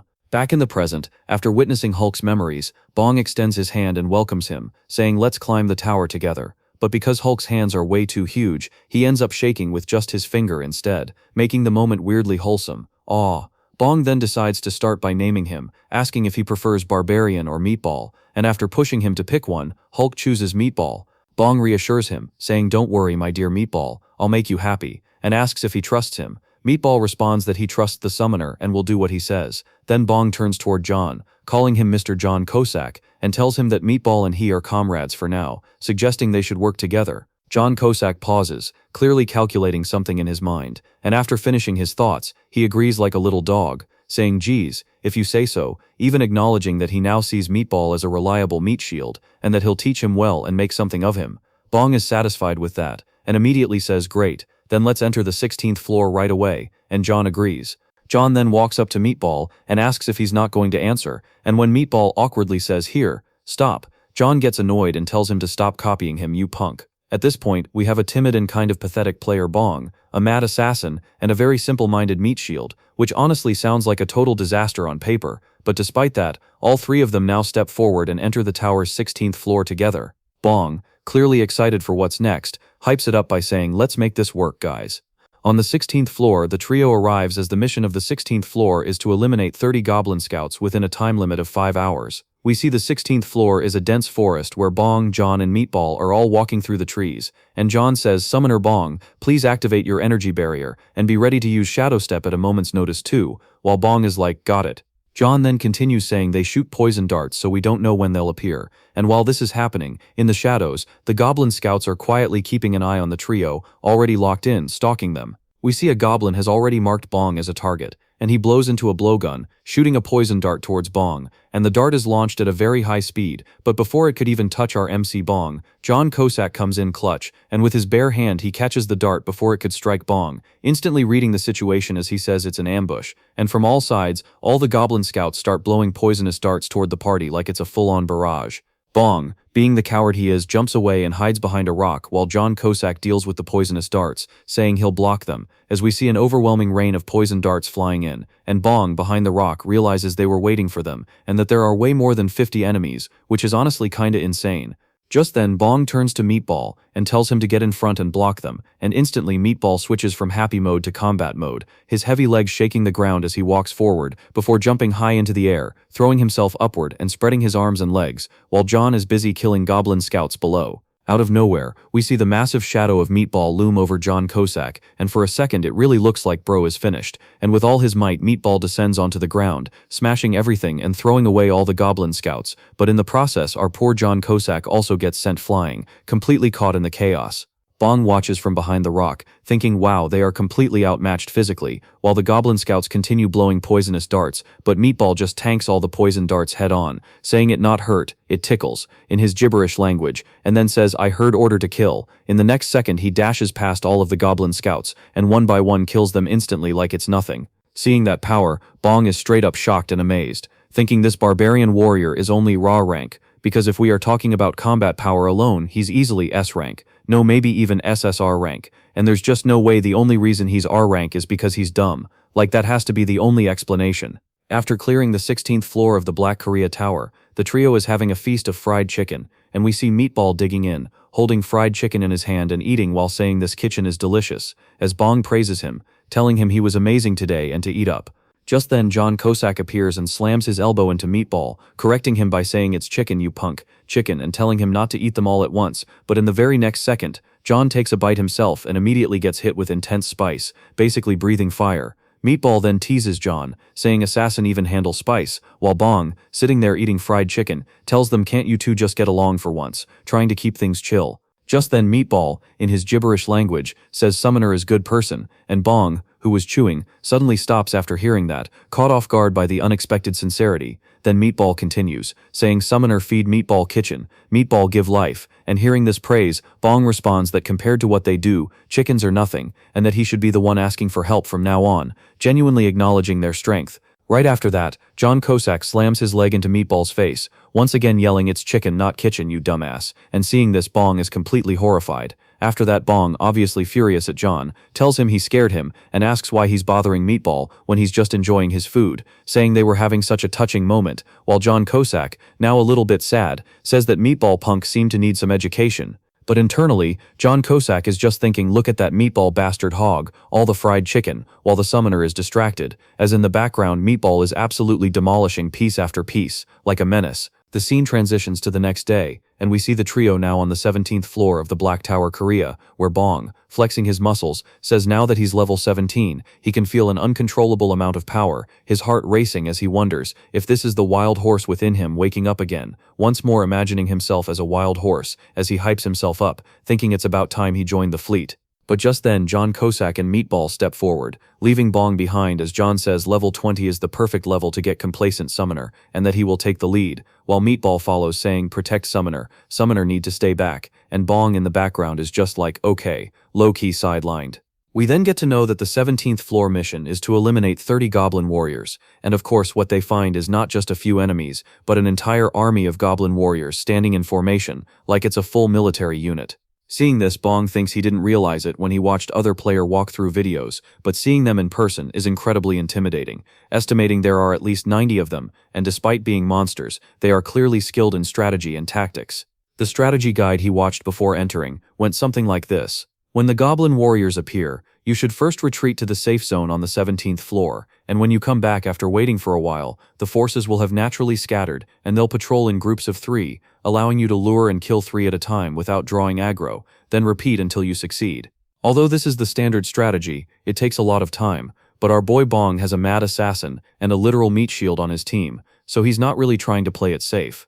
Just then Bong calls out to Meatball, and Meatball turns and questions Summoner, calling me, and without hesitation, Bong orders him to rampage and go, and in the next second, Meatball goes completely berserk, radiating insane power. While watching this, Bong thinks that now that Meatball is here, he can easily reach the 20th floor, possibly even higher, and then he gives the final command to wipe them all out, while internally, he's hyped, already wondering what the next perk he's going to get will be. Meatball launches forward in the very next moment, charging straight at the goblin warriors, who aren't completely brain-dead mobs but slightly intelligent enemies that actually move with coordination and attack in groups. They quickly form a defensive line with shields up front while spear-wielding goblins stack behind them, executing proper tactics like a low-tier army. But standing in front of Meatball, none of that shield and spear nonsense is going to do anything meaningful. In a single overwhelming strike, Meatball crashes into their formation, smashing straight through their defenses like paper, sending the entire squad flying and leaving the goblin warriors sprawled flat on their asses. Watching from a distance, Bong can't help but be impressed, thinking that Meatball is performing insanely well, realizing that strategy and tactics only really matter when both sides are in the same weight class, because this situation feels like thousands of rental bikes trying to gang up on a K2 Black Panther tank.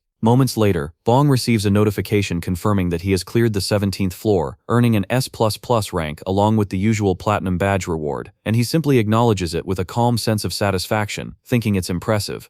Meanwhile, in the background, John Cusack is staring at Bong with visible fear, clearly shaken by how much interest Bong is starting to take in combat. The scene shifts to the 18th floor, where the new mission is to eliminate 30 goblin assassins, and the trio stands before an entire horde of these stealth-based enemies. As always, Bong immediately gives the order, and Meatball charges in without hesitation, while Bong analyzes the situation in his head, recalling that goblin assassins specialize in stealth skills, but assuming that against Meatball, stealth won't provide any real advantage. In his imagination, Meatball easily grabs the invisible goblins and wipes them out like it's nothing, but reality hits differently when the goblins remain completely invisible, and Meatball, being the absolute goof he is, starts struggling to even locate them, wildly swinging his arms around like a confused idiot trying to catch ghosts.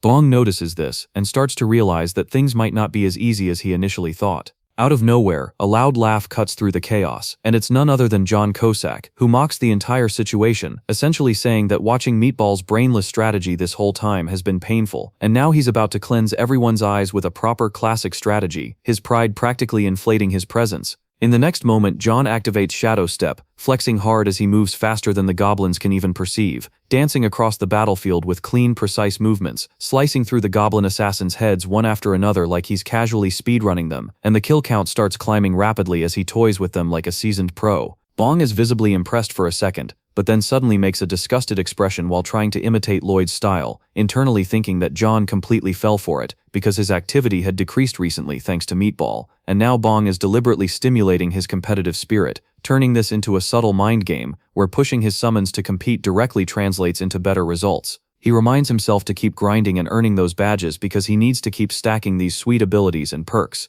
In the next instant, Bong summons his mace, noting that he's already around level 18, and unleashes what he calls his long-hidden wild horse, once again imagining himself as a ridiculously strong and handsome beast, because this guy is genuinely a certified nutjob. He recalls that he studied all the strategy information before entering the 18th floor, knowing that the goblin assassin's stealth skill is relatively low level, meaning that if he focuses enough, he should be able to detect their movements, convincing himself that there's nothing to be afraid of. He also reminds himself that he practiced Shadow Step repeatedly while grinding the 15th floor over and over again. Putting that into action, Bong activates Shadow Step and starts moving around the battlefield, but because he's still kind of a dumbass, he ends up slipping mid-movement, losing his balance right as he gets dangerously close to a hidden goblin assassin. The goblin notices this opening, but in a completely absurd twist, The mace Bong is holding accidentally smashes directly into the goblin's head, killing it on the spot in the most scuffed way possible.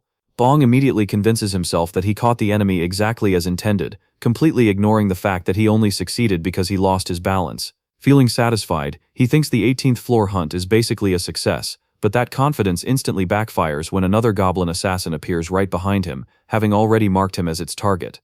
Meanwhile, John Cusack continues slicing through goblins effortlessly, pushing the kill count higher and higher until only 5 assassins remain for the mission to be complete, and with a few more clean kills, that number drops to just 3.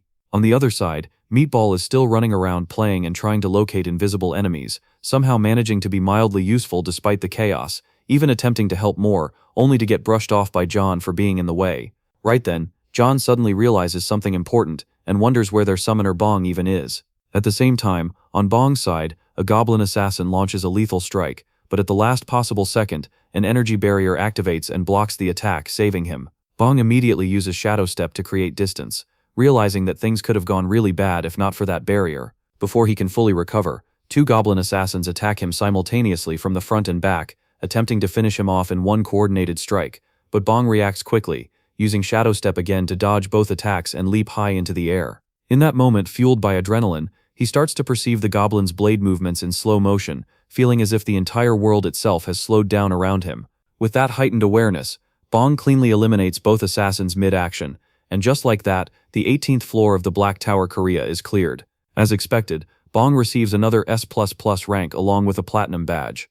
Right after the fight, John Cusack rushes over in a panic, worried about Bong, but Bong casually remarks that he thinks he got the last hit, which immediately causes John to drop to his knees and start crying his eyes out, begging his summoner not to take such dangerous risks. Elsewhere, Mina receives a global announcement, confirming the successful S++ clear of the 18th floor, and director Kyung-soo is absolutely thrilled upon hearing the news. Gwang comments that Bong is unstoppable and clearly prepared thoroughly, while the director openly states that if it were up to him, he would immediately reveal that the person holding Korea's record for 18 consecutive clears is standing right there. Gwang quickly shuts that down, warning that even joking about revealing his identity is dangerous, and Mina agrees, emphasizing the risk, while the director insists he's just that proud. Gwang concludes that Bong Joo-hyuk is now a super special player who needs to be protected even more carefully than elite teams. News spreads rapidly, with headlines reporting that a new force has emerged in the Black Tower Korea after a 20-day hiatus, achieving an insane 18 consecutive S++ rank clears, an unprecedented record that is actively rewriting the history of tower climbing. The mysterious player is estimated to be around level 19, and the entire nation, not just players, becomes obsessed with uncovering the identity behind this S++ monster. Back at the apartment, Bong and John Cusack watch the news together, and John lets out a deep sigh, his soul practically sighing along with him because the situation is getting seriously tense. Bong tells him not to just sigh, and to speak if he has something to say, and John responds by pointing out that everything is happening too fast, specifically referring to how quickly Bong is realizing his talent. Bong immediately questions that idea, pointing at himself in disbelief and brushing it off like it's a joke, unable to accept that he could actually be talented. But internally John knows it's no joke at all, recognizing that the shadow step Bong used earlier was so perfect that even he would struggle to replicate it, which makes the situation even more dangerous. John warns him seriously, explaining that as Bong starts to find combat fun and gains confidence, the danger will increase proportionally, reminding him of their original agreement to prioritize safety and self-preservation above all else. Bong casually agrees, saying he definitely won't do anything dangerous and will just take it easy, but the way he says it makes John feel deeply uneasy, as he becomes convinced that his summoner is absolutely going to cause a massive accident someday. John cries out for Bong's safety, while Meatball keeps rambling in his usual broken gibberish. Assassin is straight up bawling his eyes out, and the entire scene is a complete mess. Everyone around them can only think the same thing. What a bunch of morons. Hearing all that noise, John Cusack completely snaps and launches a brutal kick straight into Meatball's face, threatening to boil him alive in a pot. The impact is insane. Meatball's massive body gets sent flying across the room and crashes directly into the refrigerator, smashing it hard enough to spill every bit of food stored inside. Bong instantly loses it over the destroyed fridge and angrily tells both of them to stop wrecking the house and go back already. Right after that, he unsummons them. The aftermath leaves Bong devastated as he stares at the ruined food scattered across the floor. Even the precious kimchi is completely ruined. Rest in peace, kimchi. Trying to clear his head, Bong decides that maybe visiting his parents tomorrow would help him relax a little. The next morning arrives, and Bong climbs the stairs of an apartment building before opening the door to one of the units and announcing that their son is here. A voice from inside tells him to come in. Inside are Bong's parents. His father is lying on the bed and immediately comments that Bong does not even live far away, so he should visit more often. Bong's mother quickly defends him and tells her husband to stop nagging the busy kid. Seeing his father stuck in bed, Bong asks how his hip joint is doing. His father struggles to sit up while complaining that bones do not heal easily and that he spends half the day just lying there. Bong immediately tells him to stay lying down, but his father insists that sitting up for a little while is fine. Bong's mother says she made stew, but before eating, Bong asks where his younger brother is. His mother explains that Minhyuk went out to buy tofu and should be back soon. After some time, the food is finally served. The steaming hot meal covering the table looks insanely good, and the whole family of 4 sits together to eat. While eating, Bong carefully asks if things have been difficult at home lately.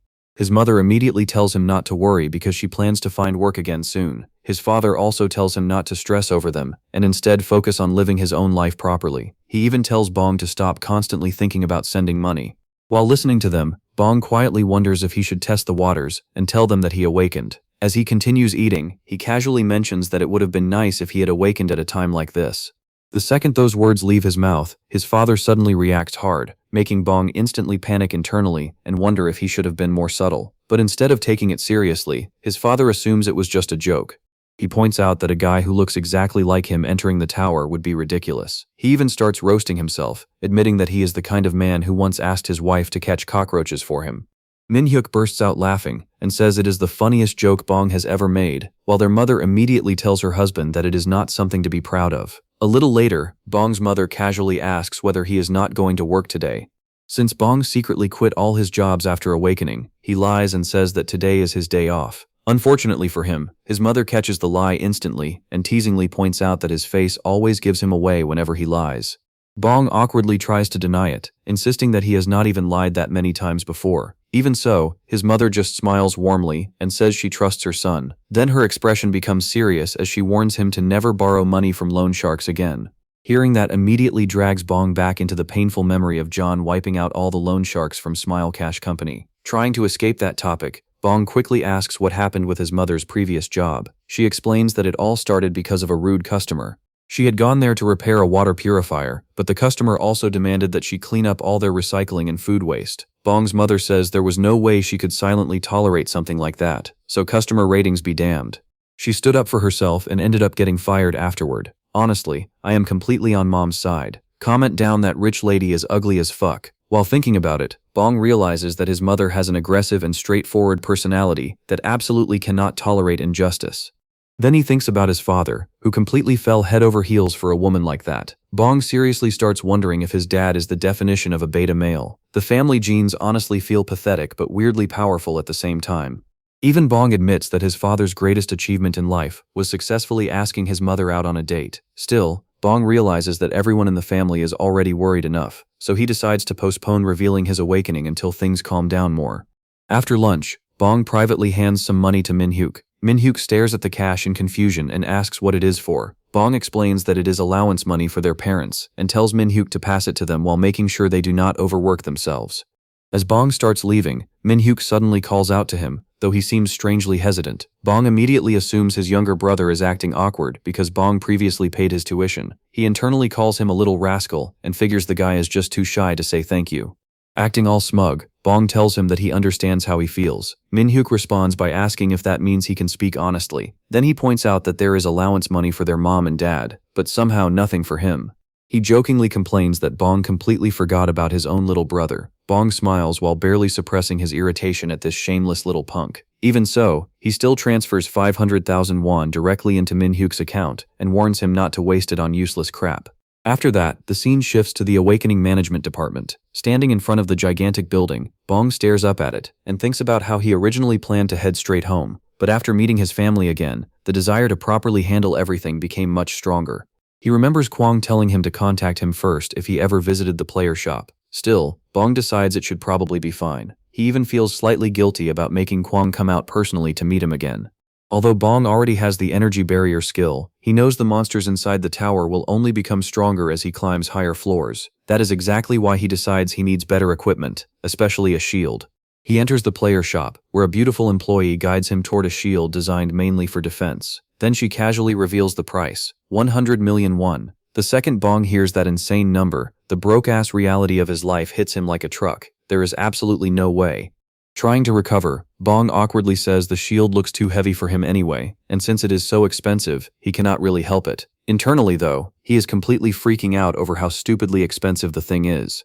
At the same time, he keeps panicking because he has to speak with a female employee. Bong internally complains that talking freely around women is hard enough already, and to make things worse, the store is packed with people today when it was completely empty during his last visit.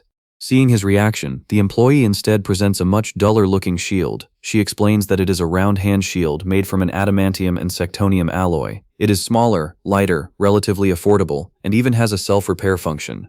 Bong tries equipping it and immediately feels like it matches him perfectly. In his mind, it even feels like the perfect set item to pair with his mace. He genuinely loves the shield, but there is still one terrifying question left: the price. The employee calmly tells him it costs 40 million won and asks if she should proceed with the payment. Bong hesitates hard before finally agreeing to buy it. Trembling the entire time, he scans his palm and completes the payment. Even after successfully purchasing the shield, Bong cannot stop thinking about how speaking to the shop staff felt way more difficult than fighting goblins inside the tower. Still, with the shield finally secured, Bong decides it is finally time to head home. Bong turns around, and right then a man leaning casually against the glass window suddenly speaks up, asking if Bong hasn't been awakened for long. The guy introduces himself smoothly, saying he's also a player, and telling Bong his name is Choi Hosak. For Bong, meeting another player for the first time is honestly overwhelming as hell. Still, he awkwardly introduces himself back as Bong Joo-hyuk. Hosak laughs lightly and calls him Mr. Joo-hyuk, before explaining that he comes to the shop every single day, so he wanted to get acquainted. Since he had never seen Bong before, he politely asks what floor he's currently climbing. Hosak casually reveals he's already in the 30s, and Bong hesitates before admitting he's only in the teens. Hosak immediately smiles way too happily after hearing that, and tells Bong that if he ever has difficulties clearing floors, he can ask him anything. Bong watches the guy carefully, and thinks Hosak seems incredibly easygoing and calm. Bro genuinely feels like a natural-born social expert. Bong assures him there hasn't been anything difficult yet, and Hosak reacts with an impressed "oh," telling him again to ask for help anytime since they'll probably keep seeing each other at the shop. After introducing himself and casually blabbering on for a while, Hosak finally waves goodbye and leaves. As Bong watches him go, he can't help thinking about the bold interpersonal infiltration skills of a total insider-type person. It's honestly fascinating to him. With social skills at that level, the guy probably even has a girlfriend too. Bong immediately gets jealous. That night, the scene shifts to Bong's apartment. He checks his stats and sees that he has already reached level 19. He can now summon 2 summons, and he's insanely proud of himself for making it this far. At the same time, he's already getting excited about challenging the 19th floor next. But before that, Bong realizes he should probably call John Kosak and properly reach an agreement with him first. A little later, food is sitting on the table as Bong summons John Kosak. The assassin appears in a weird state while muttering about loyalty and thanking Bong for the rating. Then Bong proudly shows him the shield he bought from the Awakening department shop. The second John sees the shield, Bro completely breaks down emotionally. He stares at Bong in devastation and starts freaking out, saying Bong is actually enjoying fighting now. The man even bought a shield. John genuinely sounds betrayed and asks if Bong really has to go this far. Bong quickly denies it and insists he's just prioritizing safety as much as possible. John immediately replies that the former summoner said the exact same thing. Bong reassures him not to worry because he's a complete coward. If climbing ever gets too difficult, he'll give up immediately. John desperately makes Bong promise not to recklessly charge ahead or take the lead in battle. Bong is honestly happy seeing how concerned he is. Then John straight up tells him that if things get dangerous, Bong should sacrifice him and Meatball to escape safely. While promising, Bong casually tosses his mace and shield into his inventory. John immediately adds that preferably, it would be way better to sacrifice that bastard Meatball instead of him. Bong instantly agrees like that's a perfectly reasonable deal. Right then, a delicious aroma starts filling the room. John's nose twitches as he realizes something smells insanely good. Bong proudly reveals that he bought king dumplings specifically for Mr. John Kosak. The moment John bites into the fresh hot dumplings, the assassin practically ascends. He gets emotional again, saying Bong took care of him before even feeding someone like Meatball. Bro is literally about to shove an entire giant dumpling into his mouth in one go. At the same time, Bong is also stuffing his face with massive dumplings when John suddenly senses something unusual. His expression changes immediately as he asks Summoner Bong if there's perhaps anyone holding a grudge against him. Bong casually answers no while chewing, but because his mouth is completely full of dumplings, his words come out as total gibberish. John suddenly warns him that there's someone outside the apartment, and the person is overflowing with killing intent. The instant Bong hears the words killing intent, he freezes. Panic kicks in immediately, and he quickly orders John to hide and activate his energy barrier. But before they can fully react, the apartment door explodes open. The doorknob goes flying toward Bong as the entire entrance gets smashed apart. Then a man walks inside with a creepy smile and a gun in his hand. And the craziest part? It's Choi Hosuk, the same guy Bong met at the shop earlier.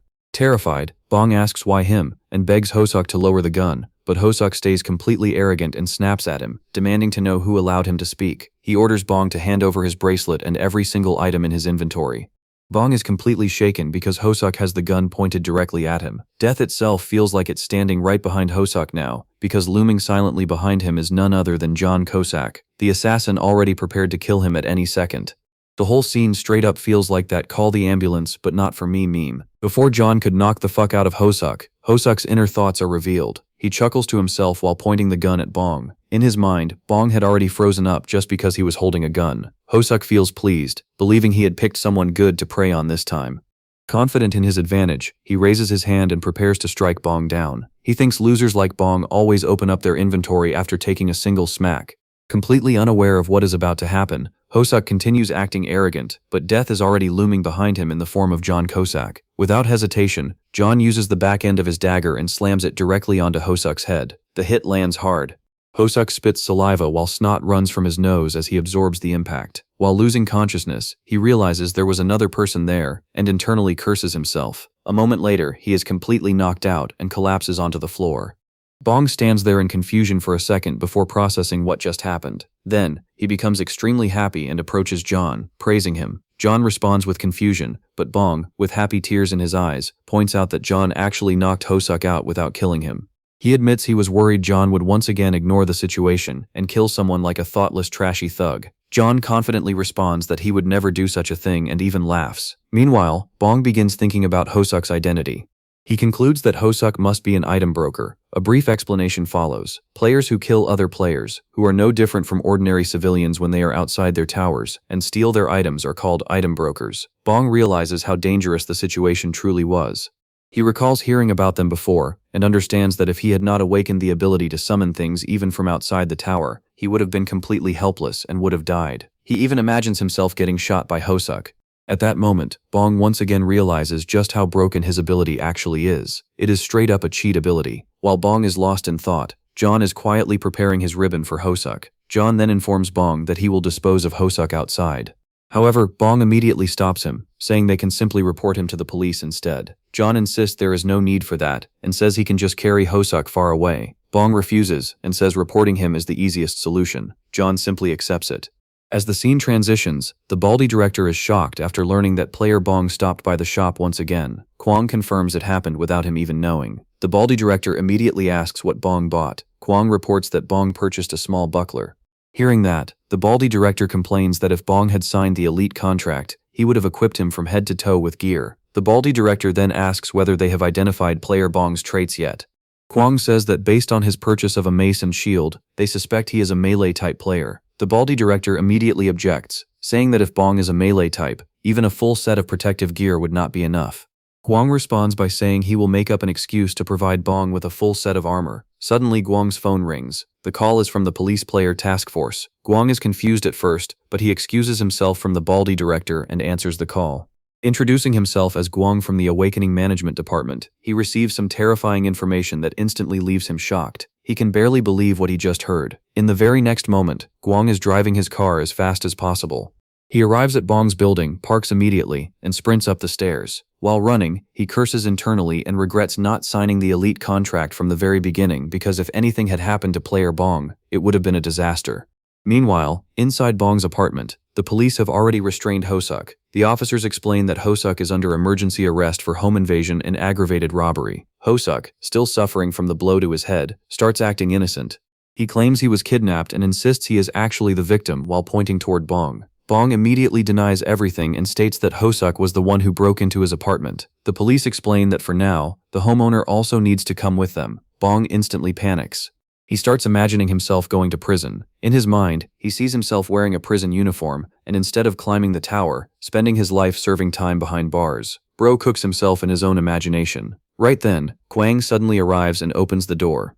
Bong, looking sad and defeated, immediately calls out to team leader Kwang. At the same time, Hosuk becomes happy after seeing him. He desperately tries to use their connection, saying Kwang knows him and that he has arrived just in time to save him. He even starts accusing Bong of kidnapping him and trying to steal his items. Before Hosuk can continue his bullshit, Kwang slaps the hell out of him. Hosuk is completely stunned that team leader Kwang just slapped him. Blood begins running from his nose while Kwang explodes in anger. He calls Hosuk a son of a bitch and demands to know how he could dare lie and attempt to kill a fellow player. Hosuk desperately tries to explain that he is the victim, but Kwang does not want to hear any of that shit. Instead, he immediately announces that Hosuk's registration is cancelled. Hosuk desperately argues that he is level 34 and asks why he would ever resort to robbery. Inside his head, Hosuk becomes frustrated because nobody is listening to him anymore. He cannot understand what kind of BS this is. Kwang then orders the officers to take him away. He also states that the NIS will arrive soon and Hosuk can be handed over to them. The moment Hosuk hears that, he starts sweating heavily. He knows the NIS does not hesitate to use torture for player-related crimes. Immediately, Hosuk drops to his knees, slams his head onto the floor, and begs for mercy, claiming he simply did not see things properly. Kwang instantly calls bullshit. He asks Hosuk if he really thinks he is the first scumbag he has ever seen doing this kind of shit. Kwang is convinced Hosuk is a repeat offender and promises that everything he has done will eventually be uncovered. Still furious, Kwang tells him to go find a lawyer, although he doubts any lawyer would even be willing to defend him. He then turns toward the officers and asks if they know the player arrest manual. He explains that if Hosuk escapes into the tower during transport and disappears, they should simply wait because he will eventually reappear in the exact same spot anyway. Hosuk continues begging and swears he will never do it again, but Kwang is not buying it because the ship has already sailed. After dealing with Hosuk, Kwang walks over to Bong and asks if he was hurt anywhere. Bong notices how scary Kwang's face looks, but calmly answers that he was only a little surprised. Then something unexpected happens. Team leader Kwang bows his head and sincerely apologizes to player Bong. He promises that this will never happen again and vows to prepare thoroughly from now on. While bowing, Kwang makes a decision in his mind. He can no longer delay the elite contract. He must protect player Bong. After all the chaos, the next day arrives, and Bong summons John. John immediately asks if anything happened yesterday. Bong tells him it's all thanks to him because the police took that madman away yesterday. John casually asks if it was the death penalty, but Bong shuts that down. Instead, John immediately asks if Bong happens to know the location of the detention center. At the same time, he secretly hides his dagger behind his back, but Bong already knows all of his antics. Bong tells him he doesn't know, and warns him not to even try finding out. John instantly switches gears and obediently responds like a proper soldier. The very next moment, Bong summons Meatball. Meatball appears, and for some reason Bro is busy counting stars. Bong is genuinely surprised that this dummy even knows how to count. Anyways, Bong gathers everyone and asks Mr. John Kosak and Mr. Meatball if they're ready to go. Soon, the trio enters the 19th floor of the Black Tower, Korea. The mission is straightforward: defeat 30 goblin shamans. This is where we learn that the 19th floor is entirely filled with goblin shamans. Honestly, they are not particularly threatening enemies. They can't use any impressive attack magic. At most, they rely on curses, binding spells, or weak fire arrows. Although curses can be somewhat dangerous, there is barely anything to worry about. That's because Meatball immediately charges straight toward the shamans without a thought, as always. The goblin shamans attempt to attack him, but Meatball simply takes a deep breath and unleashes a massive roar.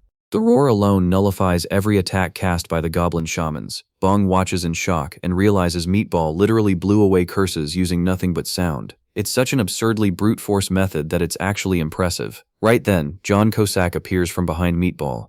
He reminds Meatball about what he said earlier and tells him they should clear everything as fast as possible. Oh, they plan on not giving Bong a chance to fight, huh? Meatball remembers the plan perfectly and charges forward alongside John.